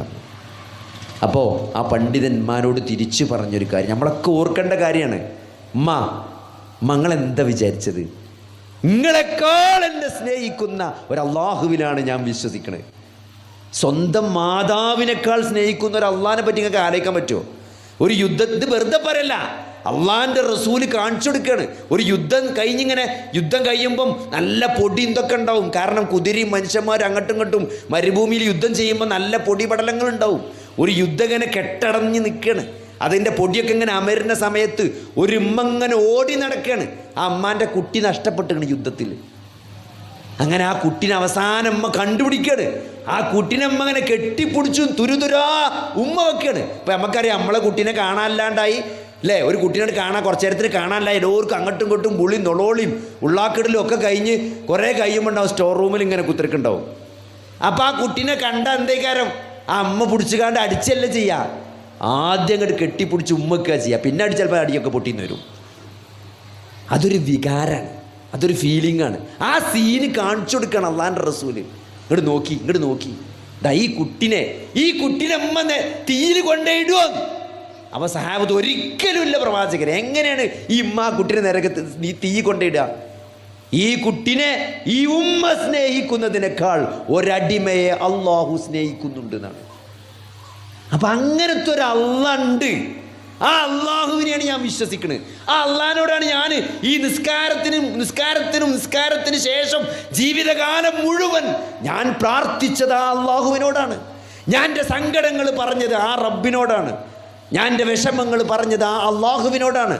ഞാൻ വിശ്വസിക്കുന്നത് ആ അള്ളാഹുവിലാണ്. ഞാൻ പ്രതിസന്ധികളിൽ തവക്കുൽ ചെയ്യുന്നത് ആ അള്ളാഹുവിലാണ്. ഞാൻ പ്രതീക്ഷ വെക്കുന്നത് ചെയ്തു പോയ പാപങ്ങൾ ഓർത്ത് ആ പാപങ്ങൾ എനിക്ക് പുറത്തു തരുമെന്ന് ഞാൻ വിചാരിക്കുന്നത് ആ റബ്ബിലാണ്. അതുകൊണ്ട് ആ റബ്ബിനെ കൈവിടൂല, അതൊരു പ്രതീക്ഷയാണ്. അപ്പോൾ നിങ്ങളെന്നെ സ്വർഗത്തേക്ക് ആക്കുമെങ്കിൽ നിങ്ങളെക്കാൾ ഇന്ന് സ്നേഹിക്കുന്ന എൻ്റെ റബ്ബിനെ കൈവിടുമെന്നാണ്.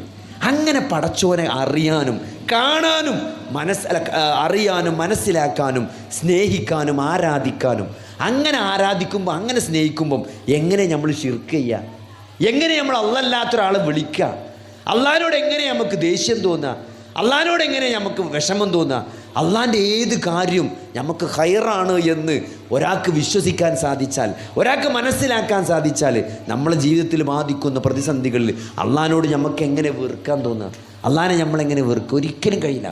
അപ്പം അങ്ങനെ അള്ളാഹുവിനെ അറിയലാണ് ഈ ജീവിതത്തിൻ്റെ ലക്ഷ്യം. അള്ളാഹുവിനെ മനസ്സിലാക്കലാണ് ഈ ജീവിതത്തിൻ്റെ ലക്ഷ്യം.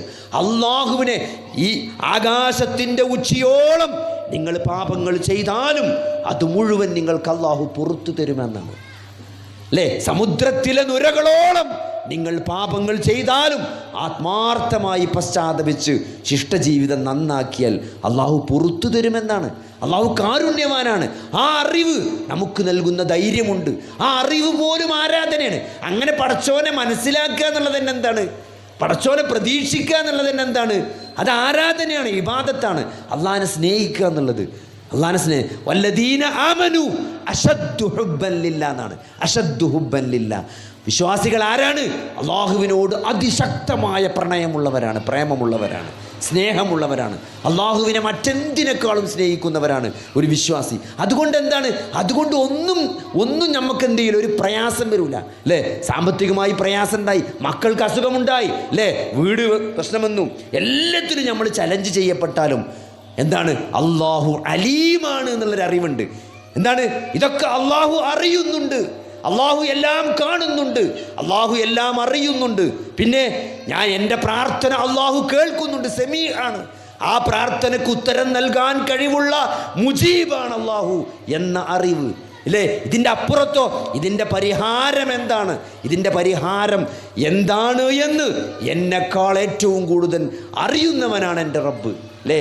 ആ പരിഹാരം നടപ്പിലാക്കാൻ കഴിവുള്ള ഖദീറാണ് എൻ്റെ റബ്ബ്. ഇതെന്നെ ഇത്രയും പറഞ്ഞ കാര്യങ്ങൾ നിങ്ങൾ ആലോചിച്ച് നോക്കി. അള്ളാഹു അറിവുള്ളവനാണ് അല്ലേ? എൻ്റെ പ്രയാസങ്ങൾ അറിയുന്നവനാണ്. അള്ളാഹു എൻ്റെ പ്രാർത്ഥന കേൾക്കുന്നവനാണ്. അള്ളാഹു എൻ്റെ പ്രാർത്ഥനയ്ക്ക് ഉത്തരം ചെയ്യുന്നവനാണ്. അള്ളാഹു ഇതിനുള്ള പരിഹാരം ഏറ്റവും നന്നായി അറിയുന്നവനാണ്. ആ പരിഹാരം നടപ്പിലാക്കാൻ കഴിവുള്ളവനാണ് അള്ളാഹു. അങ്ങനത്തെ ഒരു അള്ളാഹുവിൻ്റെ വലിയാണ് നമ്മളെന്ന് പറയുമ്പോൾ. ഷെയ്ഖുൽ ഇസ്ലാം ഇബ്നു തൈമിയ്യൻ്റെ ഒരു കിതാബുണ്ട്, അള്ളാൻ്റെ കൂട്ടുകാരും ഷെയ്ത്താൻ്റെ കൂട്ടുകാരും, ഔലിയാ ഉല്ലാഹി വ ഔലിയാ ഉഷയാത്തി എന്ന് പറഞ്ഞിട്ട്. അതിൽ അദ്ദേഹം നല്ല സുന്ദരമായ ഒരു ചർച്ച പറയുന്നുണ്ട്. അതായത് ഒരാൾ എന്താണ് നല്ല പൈസക്കാരനായ മുസ്ലിം ആകണതാണോ നല്ലത്, അതല്ല പാവപ്പെട്ട മുസ്ലിം ആകണതാണോ നല്ലത്? അള്ളാൻ്റെ അടുക്ക ഏറ്റവും നല്ല ദറജ ആർക്കാണെന്നാണ്. അതായത് നല്ല പായേരം പിടിച്ചൊരു ചങ്ങായി അല്ലേ, എടങ്ങേറ്, പെരയിലെ അസുഖം, അതേപോലെ സാമ്പത്തികമായ പ്രശ്നം, വീടില്ല, വാടക വീട്ടിലാണ് താമസിക്കുന്നത്, ഉമ്മാക്ക് അസുഖം, മക്കൾക്ക് മാനസികം, അങ്ങനെ എല്ലാം കൊണ്ട് പായേരം പിടിച്ചൊരു ചങ്ങായി, പക്ഷെ നല്ല വിശ്വാസിയാണ്. ഓനാണോ നല്ലത്?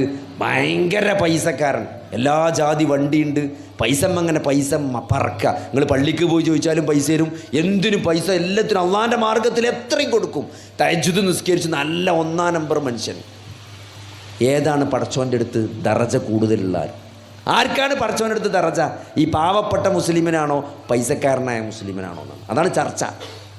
നിങ്ങൾ ആഗ്രഹിക്കേണ്ടത് പൈസക്കാരനായ മുസ്ലിം ആകാനാണോ അത് പാവപ്പെട്ട മുസ്ലിം ആകാനാണോ? അപ്പോൾ ഈ ചർച്ചയിൽ കുറേ കാര്യങ്ങൾ പറയുന്നുണ്ട്. അള്ളാൻ്റെ റസൂലിൻ്റെ കാലത്തുള്ള സംഭവങ്ങളൊക്കെ ചർച്ചയിൽ പറയുന്നുണ്ട്. അതായത് മദീനയിൽ അഹ്ലു സുഫ എന്ന് പറഞ്ഞിട്ട് കുറേ സഹാബികളുണ്ടായിരുന്നു, തിന്നാൻ ഒന്നിനും വകല്ലാത്ത വളരെ ദരിദ്രന്മാരായ സഹാബത്ത്. ഒരു പള്ളിക്ക് അങ്ങനെ ദിക്റും ചൊല്ലി കുത്തിരിക്കുക ചെയ്യുക. വളരെ സാമ്പത്തികമായി പ്രയാസം അനുഭവിക്കുന്ന, തിന്നാൻ പോലും കിട്ടാത്ത ആൾക്കാർ, സഹാബികൾ. അപ്പോൾ അവരിങ്ങനെ ഈ അബ്ദുറഹ്മാൻ ബിൻ ഔഫിനും ഉസ്മാൻ ബിൻ അഫ്ഫാനെ പോലത്തെ ആൾക്കാരെ തബൂക്ക് പോകണമെന്ന് പറയുമ്പോഴത്തേനും 1000 ഒട്ടകത്തൊക്കെ കൊടുക്കുന്ന, മസ്ജിദുൻ നബവിയിൽ നിസ്കരിക്കാൻ സ്ഥലമല്ല, പള്ളി ചെറുതാണ്, സഹാബികളുടെ എണ്ണം കൂടി വരികയാണ്. മസ്ജിദുൻ നബവിയിൽ സഹാബികളെ കൊള്ളാണ്ടായി. അപ്പോൾ പള്ളി വലുതാക്കണമെങ്കിൽ ഇനി അപ്പുറത്തെ സ്ഥലം യഹൂദന്മാരതാണ്, അത് വാങ്ങണം, നല്ല വില ചോദിക്കുകയാണ്. അപ്പോൾ ഈ സ്ഥലം മസ്ജിദുൻ നബവിക്ക് ആര് വാങ്ങിത്തരുന്ന ചോദിച്ച് ഉസ്മാൻ ബിൻ അഫ്ഫാൻ അന്നത്തെ കാലത്ത് 1000കണക്കിന് ദീനാർ കൊടുത്തിട്ട് ആ സ്ഥലം മസ്ജിദുൻ നബവിക്ക് വാങ്ങിക്കൊടുത്തു.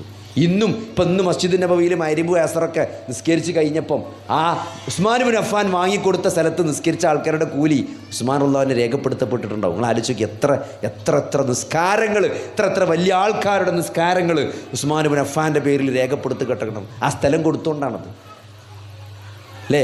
അപ്പോൾ അങ്ങനെ ഒരു മനസ്സ് സഹോദരങ്ങളെ നമുക്കുണ്ടാകുക എന്നുള്ളത്. അപ്പോൾ അങ്ങനെ അഹ്ലു സുഫയിൽ പെട്ട സഹാബിമാർക്ക് ഈ സമ്പത്തുള്ള സഹാബിമാരോട് ചെറിയൊരു വിഷമം. കാരണം ഒരു നബിൻ്റെ അടുത്ത് വന്നിട്ട് പറഞ്ഞു, നബിയെ ഓരിങ്ങനെ അള്ളാൻ്റെ മാർഗത്തിൽ എത്രയാണ് കൊടുക്കുന്നത്, എത്രയോ പ്രതിഫലമാണ് ഒരു വാങ്ങിക്കൂട്ടുന്നത്, ഞങ്ങളുടെ അടുത്ത് 5 പൈസ ഇല്ലാത്തതുകൊണ്ടല്ലേ, ഉണ്ടെങ്കിൽ ഞങ്ങളും തരൂലേ എന്നാണ്. അപ്പോൾ നബി ഓരോ വിഷമം കണ്ടിട്ട് നബി ഓരോട് പറഞ്ഞു, നിങ്ങളൊരു കാര്യം ചെയ്യും, നിങ്ങൾ നിസ്കാരം കഴിഞ്ഞാൽ ഒരു 33 വട്ടം സുബ്ഹാനല്ലാഹ്, 33 വട്ടം അൽഹംദുലില്ലാഹ്, 33 വട്ടം അല്ലാഹു അക്ബറും ചൊല്ലിക്കോളി, നിങ്ങൾക്ക് മോലെ ദറജ കിട്ടാൻ അതാ നല്ലത് എന്ന് പറഞ്ഞു. അങ്ങനെ പേര് നമ്മളിപ്പോൾ ഈ ചെല്ലുന്ന സുബ്ഹാനല്ലാഹ് ഉണ്ടല്ലോ, ഇത് അങ്ങനെ ഉണ്ടായതാണ്. അങ്ങനെ പേര് മെല്ലെ ചെല്ലാൻ തുടങ്ങി ഇവർ നിസ്കാരം കഴിഞ്ഞേക്ക്. അപ്പോൾ കുറേ കഴിഞ്ഞപ്പം ഇവരിങ്ങനെ ഈ പൈസക്കാരായ സഹാബിമാർ എന്താ ഇവരിങ്ങനെ ചെല്ലണം നിസ്കാരം കേട്ടി, നമ്മൾ ചെല്ലാത്ത എന്താ ഇവർ ചെല്ലണമെന്ന് അന്വേഷിച്ചപ്പം ഇതാണ് സംഭവം. അങ്ങനെ ഓരും ചെല്ലാൻ തുടങ്ങി. ഇത് പൈസക്കാരായ സഹാബിമാർ സുബ്ഹാനല്ലാഹ് എല്ലാം തുടങ്ങി, അൽഹംദുലില്ലാഹ് അല്ലാഹു അക്ബർ എല്ലാം തുടങ്ങി. അപ്പോൾ ഒരു പിന്നെ നബിൻ്റെ അടുത്ത് വന്നു, അല്ല നബി അത് ഓരും ചെല്ലാൻ തുടങ്ങിയല്ലോ, ഇപ്പോൾ ഇനിയിപ്പോൾ നമ്മളെന്താ ചെയ്യിച്ചു. അപ്പോൾ ദാലിക ഫദ്ലുല്ലാഹി യുഅ്തീഹി മൻ യശാ എന്നാണ്.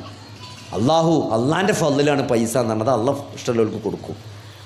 എന്നിട്ട് അവസാനം ഷെയ്ഖുൽ ഇസ്ലാം ഇബ്നു തൈമിയ ആ ചർച്ച അവസാനിപ്പിക്കുന്നത് വിശുദ്ധ ഖുർആനിലെ ആയത്ത് ഉദ്ധരിച്ചുകൊണ്ടാണ്. കാരണം നമുക്ക് പറയാൻ കഴിയൂല ആരാണ് അള്ളാൻ്റെ അടുക്കൽ ദറജുള്ള ആളെന്ന്. ഇന്ന അക്രമക്കും ഇൻദല്ലാഹി അത്ഖാക്കും, അള്ളാൻ്റെ അടുക്കൽ ഏറ്റവും ആദരണീയനായവൻ ഏറ്റവും നല്ല തഖ്വയുള്ളവനാണ്. തഖ്വ ഹൃദയത്തിലാണ്, നമുക്ക് പുറത്തുനിന്ന് പറയാൻ കഴിയൂല. അത് പടച്ചോന് മാത്രം അറിയുന്ന കാര്യമാണ്.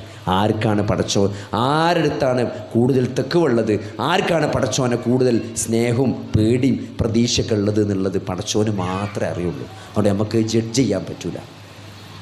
അപ്പോൾ അതുകൊണ്ട് സഹോദരങ്ങളെ, നമുക്ക് വേണ്ട സാധനം എന്ന് പറഞ്ഞാൽ തെക്കുവയാണ് വേണ്ടത്. നാളെ പടച്ചോൻ്റെ മുമ്പിൽ ഹാജരാകുമ്പം ആ തെക്കുവ ഉണ്ടാകണമെങ്കിൽ എന്ത് വേണം? അള്ളാനെ നമ്മൾ അറിയേണ്ട മാതിരി എന്ത് ചെയ്യണം? അള്ളാനെ അറിയണം, അള്ളാനെ മനസ്സിലാക്കണം. അതെങ്ങനെയാണ്? അത് ഈ ഖുർആനിലൂടെയാണ്, അത് ഈ ഹദീസിലൂടെയാണ്, അത് അള്ളാൻ്റെ റസൂല് പഠിപ്പിച്ച കാര്യങ്ങളിലൂടെയാണ്. അള്ളാൻ്റെ റസൂല് നമുക്ക് അറിയിച്ചു തന്ന കാര്യങ്ങൾ നമ്മൾ അറിയുകയും പഠിക്കുകയും മനസ്സിലാക്കുകയും ചെയ്യുമ്പോഴാണ് നമ്മൾ എന്ത് ചെയ്യുക? നമ്മൾ ആ കൂടുതൽ അള്ളാഹുവിലേക്ക് നമുക്ക് അടുക്കാൻ പറ്റുക അല്ലേ? അപ്പോൾ ഷിർക്ക് വരാൻ പാടില്ല. ജീവിതത്തിൽ ഒരിക്കലും നമുക്ക് ഷിർക്ക് സംഭവിക്കരുത്. ഷിർക്ക് സംഭവിച്ചാൽ നമ്മളെ കാര്യങ്ങളൊക്കെ എന്ത് ചെയ്യും? ബാത്തിലായിപ്പോവും. എന്താ ഷിർക്ക് പറഞ്ഞാൽ? അള്ളാനെ നമ്മൾ അല്ലാത്ത ആളെ ഒരിക്കലും നമ്മൾ എന്ത് ചെയ്യാൻ പാടില്ല? വിളിച്ച് പ്രാർത്ഥിക്കാൻ പാടില്ല. എത്രയോ ആൾക്കാർ മൊയ്തീൻ ഷെയ്ഖെ കാക്കണേ, യാഹൂ തങ്ങളെ കാക്കണേ, മമ്പുറത്ത് തങ്ങളെ കാക്കണേ, ഒരു പ്രയാസം ഉണ്ടാകുമ്പോൾ അവിടെ പോയി കണ്ട് നൂലും വെള്ളം കൊണ്ടുവന്ന് കണ്ട് കെട്ടും കുടിച്ചൊക്കെ ചെയ്തിട്ട് അതാ തങ്ങൾ പാപ്പാൻ്റെ ബർക്കത്തുകൊണ്ട് മാറുന്നു. സഹോദരങ്ങളെ, അസുഖം മാറ്റുന്നത് അള്ളാഹുവാണ്. ജീവിതത്തിൽ എന്തെങ്കിലും ഒരു പ്രയാസമുണ്ടായാൽ ആ പ്രയാസം നീക്കം ചെയ്യാൻ അള്ളാഹ്ക്ക് മാത്രമേ കഴിയുള്ളൂ. എൻ്റെ ജീവിതത്തിൽ എന്നെ ബാധിക്കുന്ന ഏതൊരു പ്രയാസവും അത് അള്ളാഹുവിൻ്റെ തീരുമാനമാണ്, അത് അള്ളാഹുവിൽ നിന്നുള്ളതാണ്. അത് മാറ്റാൻ അത് അള്ളാഹുവിന് മാത്രമേ കഴിയുള്ളൂ. അത് എവിടെയെങ്കിലും നൂലും വെള്ളവും കൊണ്ടുവന്ന് കുടിച്ചോണ്ടോ കെട്ടിയതുകൊണ്ടോ അല്ലെങ്കിൽ ഏതെങ്കിലും ചാറ മൂടിയ തുണി കൊണ്ട് മൂടിയാലോ സഹോദരങ്ങളെ, എന്നെ ബാധിച്ച പ്രശ്നങ്ങളെ മാറ്റാൻ ആ തങ്ങൾ മരിച്ച് മൺമറഞ്ഞു പോയ ഒരു തങ്ങൾ പാപ്പാക്കും കഴിയില്ല. അത് അള്ളാഹു പഠിപ്പിച്ചതാണ്. അതാണ് തൗഹീദ് എന്ന് പറഞ്ഞാൽ. അപ്പോൾ അതിൽ അള്ളാഹുവിൻ്റെ പേരിൽ മാത്രമേ സത്യം ചെയ്ത് പറയാൻ പാടുള്ളൂ അല്ലേ? ഇവിടെ എത്ര ആൾക്കാർ പണ്ടക്കറികൾ പണ്ട് മമ്പറത്ത് തങ്ങൾ പാപ്പ സത്യം എന്ന് പറയും. പഠിച്ചോ അള്ളാഹു സത്യം എന്ന് പറയാൻ ആൾക്കാർക്ക് പേടിയത്. അല്ല, അള്ളാഹു സത്യം എന്ന് പറയാൻ പേടിയില്ലേത്. മമ്പറത്ത് തങ്ങളോട് സത്യം ചെയ്യാൻ പറഞ്ഞാൽ അപ്പോൾ പേടിയാണ്, അപ്പം മുണ്ടൂല. അള്ളാഹു തന്നെ അള്ളാഹിന്ന് ഈസി ആയിട്ട് പറയും. കാരണം അത് പിന്നെ കുറേ കഴിഞ്ഞിട്ടല്ലേ മഹ്ശറയൊക്കെ. തങ്ങൾ പാപ്പാൻ്റെ ഇപ്പം തന്നെ കിട്ടുന്ന പേടിച്ചിട്ട് തങ്ങൾ പാപ്പാൻ്റെ കുരുത്തക്കേട് തട്ടുന്നു. അപ്പോൾ സഹോദരങ്ങളെ, അങ്ങനെ ഒരു കുരുത്തക്കേട് അള്ളാഹുവോ റസൂലോ വിശുദ്ധ ഖുർആനിലോ ഹദീസിലോ പഠിപ്പിച്ചിട്ടില്ല. അള്ളാഹിനെയാണ് നമ്മൾ പേടിക്കേണ്ടത്. അള്ളാഹുവിനെ ഭയപ്പെടുന്ന പോലെ നമ്മൾ ഒരാളെയും ഭയപ്പെടരുത്. അള്ളാഹുവിൽ പ്രതീക്ഷയർപ്പിക്കുന്നത് പോലെ നമ്മൾ വേറൊരാളിലും പ്രതീക്ഷയർപ്പിക്കാൻ പാടില്ല. അള്ളാഹിനോട് പ്രാർത്ഥിക്കണ പോലെ വേറൊരാളോട് നമ്മൾ പ്രാർത്ഥിക്കാൻ പാടില്ല. അതുതന്നെയാണ് ആരാധന എന്ന് പറഞ്ഞാൽ. അള്ളാഹിനെ പറ്റി സത്യം ചെയ്യാൻ പാടുള്ളൂ, അള്ളാഹ്ക്ക് നേർച്ച നേരാൻ പാടുള്ളൂ. അല്ലാത്തൊരാളെ പേരിൽ നമ്മൾ നേർച്ച നേരാൻ പാടില്ല. അതൊക്കെ അള്ളാഹുവിൽ നിന്ന് നമ്മളെ അകറ്റിക്കളയും. അതൊക്കെ നമ്മളെ ശിർക്കാണ് എന്ന് നമ്മൾ വളരെ വ്യക്തമായിട്ട് നമ്മൾ മനസ്സിലാക്കേണ്ടതുണ്ട്. അപ്പോൾ അത് നമ്മുടെ ജീവിതത്തിൽ നമ്മളെ ഒരിക്കലും അത് സംഭവിക്കാൻ പാടില്ല. രണ്ടാമത്തത് ഞാൻ നേരത്തെ പറഞ്ഞ പോലെ ചെയ്യണ കാര്യങ്ങൾ ഇഖ്ലാസോടുകൂടി ചെയ്യുക എന്നുള്ളതാണ്. അള്ളാഹുവിൻ്റെ റസൂല് പഠിപ്പിച്ച പോലെ ഇത്തിബാഴുമാണ്. നമ്മൾ ഏതൊരു കാര്യം ചെയ്യുമ്പോഴും അള്ളാഹിൻ്റെ റസൂൽ എങ്ങനെയാണോ പഠിപ്പിച്ചപ്പോൾ നിസ്കാരാകട്ടെ, നോമ്പാകട്ടെ, ഏത് ആരാധനാ കർമ്മങ്ങളും അള്ളാഹിൻ്റെ റസൂൽ എങ്ങനെയാണോ പഠിപ്പിച്ചത്. ഇപ്പോൾ ഒരു നബിദിനം വന്നു അല്ലേ? നബിദിനം കഴിഞ്ഞു പോയി. നമ്മളെന്തേ ഒരു സലാത്ത് ചെല്ലാഞ്ഞത്? നമ്മൾ സലാത്ത് ആൾക്കാർ ഇപ്പോഴും തരാം. എത്രയോ വിദ്യാഭ്യാസമുള്ള വലിയ ആൾക്കാർ. ഇപ്പം എൻ്റെ ഒരു സുഹൃത്ത് പറയണം, ഞാൻ എന്താണ് മുജാഹിദീങ്ങൾ സലാത്ത് ചെല്ലൂലെന്ന് അദ്ദേഹത്തോട് പറയണം. ഈ മുജാഹിദ് ആകരുത് കേട്ടോ, ഈ മുജാഹിദ് ആകരുത്. കാരണം ഒരു നബിനെ സ്നേഹിക്കാത്തവരാണോ ഒരു സലാത്ത് ചെല്ലൂലെന്ന്. സഹോദരൻ, നമ്മൾ സലാത്ത് ചെല്ലാത്തവരാണോ? വെള്ളിയാഴ്ച നമ്മൾ സലാത്ത് ചെല്ലില്ലേ? കാരണം വെള്ളിയാഴ്ച സലാത്ത് വർദ്ധിപ്പിക്കാൻ നബി പറഞ്ഞതാണ് അല്ലേ? നമ്മൾ റബിയുൽ അവലിന് സലാത്ത് ചെല്ലിയിട്ടില്ല എന്നുള്ള. കാരണം അങ്ങനെ റബിയുൽ അവലിന് ആരും സലാത്ത് ചെല്ലിയിട്ടില്ല അല്ലേ? അള്ളാഹിൻ്റെ റസൂലിനെ ഏറ്റവും കൂടുതൽ സ്നേഹിച്ചത് നമ്മളാണോ? അല്ലല്ലോ. ഏറ്റവും കൂടുതൽ സ്നേഹിച്ചത് സഹാബത്താണ് അല്ലേ? സഹാബത്ത് അവരിൽ എന്താണ് ത്വൽഹാ റളിയല്ലാഹു അൻഹ, നിങ്ങൾക്കറിയാം ത്വൽഹാ റളിയല്ലാഹു അൻഹ നബി സല്ലല്ലാഹു അലൈഹി വസല്ലമയെ ഉഹുദ് യുദ്ധത്തിൽ മുന്നിൽ നിന്ന് നബിനെ സംരക്ഷിച്ച ആളാണ്. ആ ശരീരത്തിൽ വെട്ടും കുത്തുമേൽക്കാത്ത ഒരു ഇടമില്ല എന്നാണ്. ത്വൽഹാ റളിയല്ലാഹുവിൻ്റെ ശരീരത്തിൽ മുറി ആകാത്തൊരു സ്ഥലം കാണാൻ പറ്റില്ല എന്ന്. അള്ളാഹിൻ്റെ റസൂലിനെ മുന്നിൽ നിന്നുകൊണ്ട് ഉഹുദ് യുദ്ധത്തിൽ സംരക്ഷിച്ച ത്വൽഹാ റളിയല്ലാഹു അൻഹുവിൻ്റെ ഒരു കയ്യോ കാലോ കുഴഞ്ഞു പോയിട്ടുണ്ടെന്നാണ്. ഒരു കയ്യോ കാലോ വെട്ടേച്ചിട്ട് പിന്നെ അനങ്ങിയിട്ടില്ല എന്നാണ്. അല്ല, ഞരമ്പ് തളർന്നു പോയിട്ടുണ്ടെന്നാണ്. ത്വൽഹാ റളിയല്ലാഹു അൻഹു നടന്നു പോകുമ്പം സഹാബികൾ പറയുമായിരുന്നതാണ്, ജീവിച്ചിരിക്കുന്ന രക്തസാക്ഷികൾ, സാധാരണ രക്തസാക്ഷികൾ മരിക്കുക ചെയ്യുക, പിന്നെ കാണൂല. ആർക്കെങ്കിലും ജീവിച്ചിരിക്കുന്ന രക്തസാക്ഷിയെ കാണണമെങ്കിൽ ദാ ത്വൽഹാ റളിയല്ലാഹു അൻഹു കണ്ടോളി എന്നാണ്. അത്രയും വെട്ടും കുത്തും നബിനോടുള്ള സ്നേഹം കാരണം അവർ സ്നേഹിച്ചത്ര നമ്മൾ നബിനെ സ്നേഹിക്കുന്നുണ്ടോ? ബിലാൽ റളിയല്ലാഹു അൻഹു നബി സല്ലല്ലാഹു അലൈഹി വസല്ലമ വഫാത്തായതിനു ശേഷം പിന്നെ ബാങ്ക് വിളിച്ചിട്ടില്ല. നബിക്ക് വേണ്ടി ബാങ്ക് വിളിച്ചിരുന്നത് ബിലാലായിരുന്നു. പക്ഷേ നബി വഫാത്തായിട്ട് ബിലാൽ ബാങ്ക് വിളിച്ചിട്ടില്ല. എന്തേ ബാങ്ക് വിളിക്കാത്തത്? ഒരിക്കൽ ബാങ്ക് വിളിച്ചു, അഷ്ഹദു അന്ന മുഹമ്മദുർ റസൂലുള്ളാഹി എന്ന് പറഞ്ഞിട്ട് ആ മുഹമ്മദ് എന്നുള്ള പേര് പറഞ്ഞിട്ട് വിതുമ്പി ആ ബാങ്ക് അവിടെ നിർത്തിക്കളഞ്ഞു എന്നാണ്. പിന്നീട് ബിലാൽ ബാങ്ക് വിളിച്ചിട്ടുള്ളതാണ്. ആ മുഹമ്മദ് എന്ന് പേര് ബിലാലിന് പറയാൻ കഴിയില്ല നബിനോടുള്ള സ്നേഹം കൊണ്ട്. അത്രയും സ്നേഹമുള്ള ബിലാൽ. ആ ബിലാൽ റളിയല്ലാഹു അൻഹു ഏതെങ്കിലും ഒരു സഹാബത്തോ നബി സല്ലല്ലാഹു അലൈഹി വസല്ലമ ജീവിച്ചിരുന്നപ്പോഴോ നബി സല്ലല്ലാഹു അലൈഹി വസല്ലമ മരിച്ചതിന് ശേഷമോ റബീഉൽ അവ്വൽ മാസത്തിൽ ഒരു സലാത്തെങ്കിലും ചൊല്ലിയതായിട്ട് ഇത്രയേറെ ആയിരക്കണക്കിന് പതിനായിരക്കണക്കിന് ഹദീസുകൾ വന്നിട്ട് ഒരു ഹദീസിൻ്റെ ഒരു അറ്റത്ത് പോലും അങ്ങനെ നബിയുടെ ജന്മദിനവുമായി ബന്ധപ്പെട്ട് ഒരു സലാത്തോ ജന്മദിനമോ റബീഉൽ അവ്വൽ 12-ൻ്റെ പ്രത്യേകതയോ നമുക്ക് കാണാൻ സാധ്യമല്ല എന്നാണ്. ആകെയുള്ളത് എന്താണ്? ആകെയുള്ളത് നിങ്ങൾ തിങ്കളാഴ്ച നോമ്പ് നോൽക്കണം, അന്ന് ഞാൻ ജനിച്ച ദിവസമാണ് എന്ന് നബി സല്ലല്ലാഹു അലൈഹി വസല്ലം പറഞ്ഞതായിട്ട് കാണാൻ പറ്റും. അതിനെന്താ ചെയ്യേണ്ടത്? അതിന് തിങ്കളാഴ്ച നോൽമ്പ് നോൽക്കുകയാണ് വേണ്ടത്, അല്ലാതെ തിങ്കളാഴ്ച ജാഥ നടത്തല്ല വേണ്ടത്. അതുകൊണ്ട് അള്ളാൻ്റെ റസൂൽ കാണിച്ചു തരാത്ത ഒന്നും അത് ദീനല്ല എന്നാണ് ഇമാം മാലിക് റഹ്മഹുല്ലാഹ് പറഞ്ഞതുപോലെ. അന്നില്ലാത്തതൊന്നും ഇന്നും ദീനല്ല എന്നാണ്. ദീൻ അൽ യൗമ അക്മൽതു ലക്കും ദീനക്കും, ഇന്നേ ദിവസം നിങ്ങളുടെ ദീനെ നിങ്ങൾക്ക് ഞാൻ പൂർത്തിയാക്കി തന്നു എന്ന് ഹജ്ജത്തുൽ വദാഇൻ്റെ പ്രസംഗത്തിൽ അള്ളാഹുവിൻ്റെ റസൂല് അത് പൂർത്തിയാക്കി തന്നതാണ്. അതിലേക്ക് ഇനി ഒന്നും കൂട്ടാൻ പറ്റില്ല. സുബൈൻ്റെ മുമ്പ് 2 റക്അത്ത് അത് നമ്മളിഞ്ഞ് 4 റക്അത്താക്കാൻ പറ്റൂല സഹോദരങ്ങളെ. എല്ലാത്തിലും ദീൻ എന്ന് പറഞ്ഞത് സമാവിയാണ്. ആകാശത്തെ ലോകത്ത് നിന്ന് അള്ളാഹു ഖുർആനിലൂടെയോ ഹദീസിലൂടെയോ വഹിയിറക്കി തന്നതാണ് ദീൻ എന്ന് പറഞ്ഞാൽ. അത് തോന്നിയത് ദീനാക്കാൻ പറ്റൂല. അതുകൊണ്ട് വളരെ സിമ്പിളാണ്. ദീനല്ലാത്ത ഒരു കാര്യം, എത്രയോ പ്രാർത്ഥനകളും എത്രയോ ദിക്റുകളും സലാത്തുകളും നമ്മൾ ചെല്ലുന്ന സ്ഥലത്ത് ഏതാ? നമ്മൾ നാരിയ സലാത്ത് ചെല്ലാറില്ല. കാരണം എന്താണ്? നാരിയ സലാത്ത് നമ്മൾ അള്ളാഹുവിൻ്റെ റസൂൽ പഠിപ്പിച്ചിട്ടില്ല അല്ലേ? നിങ്ങൾ അല്ലാഹു സല്ലു അലൈഹി വസല്ലിമു തസ്ലീമ യാ അയ്യുഹല്ലദീന ആമനു സല്ലു അലൈഹി വസല്ലിമു തസ്ലീമ. അല്ലയോ സത്യവിശ്വാസികളെ, ഇന്നല്ലാഹ വ മലായികതഹു യുസല്ലൂന അലൻ നബിയ്യ്, നിശ്ചയമായും മലക്കുകളും അള്ളാഹുവും അള്ളാഹുവിൻ്റെ റസൂലിന് സലാത്ത് ചെല്ലുന്നു എന്ന് പറയുമ്പം നിങ്ങളും അള്ളാഹുവിൻ്റെ റസൂലിന് സലാത്ത് ചെല്ലണം എന്ന് വിശുദ്ധ ഖുർആനിലെ ആയത്തിറങ്ങിയപ്പം സഹാബത്ത് വന്നിട്ട് നബിനോട് ചോദിക്കുകയാണ്, നബിയെ അള്ളാഹ് പറയണ്ടല്ലോ സലാത്ത് ചെല്ലണം സലാമു ചെല്ലണം എന്ന്. സലാമ് ഞങ്ങൾ ചെല്ലാറുണ്ട്, അസ്സലാമു അലൈക യാ റസൂലല്ലാഹ് ഞങ്ങൾ പറയലുണ്ട്. പക്ഷേ ഈ സലാത്ത് എങ്ങനെയാണ് ചെല്ലേണ്ടത് എന്ന് ഈ ആയത്തിറങ്ങിയപ്പം സഹാബത്ത് വന്ന് ചോദിക്കണം നബിനോട്. അപ്പം നബി പറയാണ്, ഇങ്ങനെയാണ് നിങ്ങൾ സലാത്ത് ചെല്ലേണ്ടതെന്ന് പറഞ്ഞിട്ട് നബി സല്ലല്ലാഹു അലൈഹി വസല്ലമ പഠിപ്പിച്ചെടുത്ത സലാത്താണ് ഇബ്രാഹീമി സലാത്ത്. നമ്മൾ അത്തയ്യാത്തിലും മയ്യത്തുസ്കാരത്തിലൊക്കെ ഓതുന്ന സലാത്തില്ലേ, ആ സലാത്താണ് നബി സല്ലല്ലാഹു അലൈഹി വസല്ലമ പഠിപ്പിച്ചെടുത്ത സലാത്ത്. ആ സലാത്താണ് നമ്മൾ ചെല്ലലുള്ളൂ. സല്ലല്ലാഹു അലാ മുഹമ്മദ് സല്ലല്ലാഹു അലൈഹി വസല്ലം എന്ന് മുജാഹിദീങ്ങൾ ചെല്ലാത്തത് എന്തുകൊണ്ടാണ്? അള്ളാൻ്റെ റസൂലിനോട് സഹാബത്ത് ചോദിച്ചു എങ്ങനെയാണ് സലാത്ത് ചെല്ലേണ്ടത് എന്ന്. അപ്പോൾ അല്ലാഹുമ്മ സ്വല്ലി അലാ മുഹമ്മദിൻ വഅലാ ആലി മുഹമ്മദ് കമാ സ്വല്ലൈത അലാ ഇബ്രാഹീമ വഅലാ ആലി ഇബ്രാഹീം വബാരിക് അലാ മുഹമ്മദിൻ വഅലാ ആലി മുഹമ്മദ് കമാ ബാരക്ത അലാ ഇബ്രാഹീമ വഅലാ ആലി ഇബ്രാഹീം ഇന്നക ഹമീദും മജീദ് എന്നാണ് അള്ളാൻ്റെ റസൂൽ ചൊല്ലിക്കൊടുത്തത്. ആ സലാത്താണ് നമ്മൾ ചെല്ലുന്നത്. അതുകൊണ്ട് അള്ളാൻ്റെ റസൂൽ എന്താണോ പഠിപ്പിച്ചത്, നാരിയ സലാത്ത് എന്ന് പറഞ്ഞാൽ ഏതോ കുറേ കാലങ്ങൾക്ക് ശേഷം ഏതോ ഒരു ചങ്ങായി ഉണ്ടാക്കിയ സലാത്താണ്.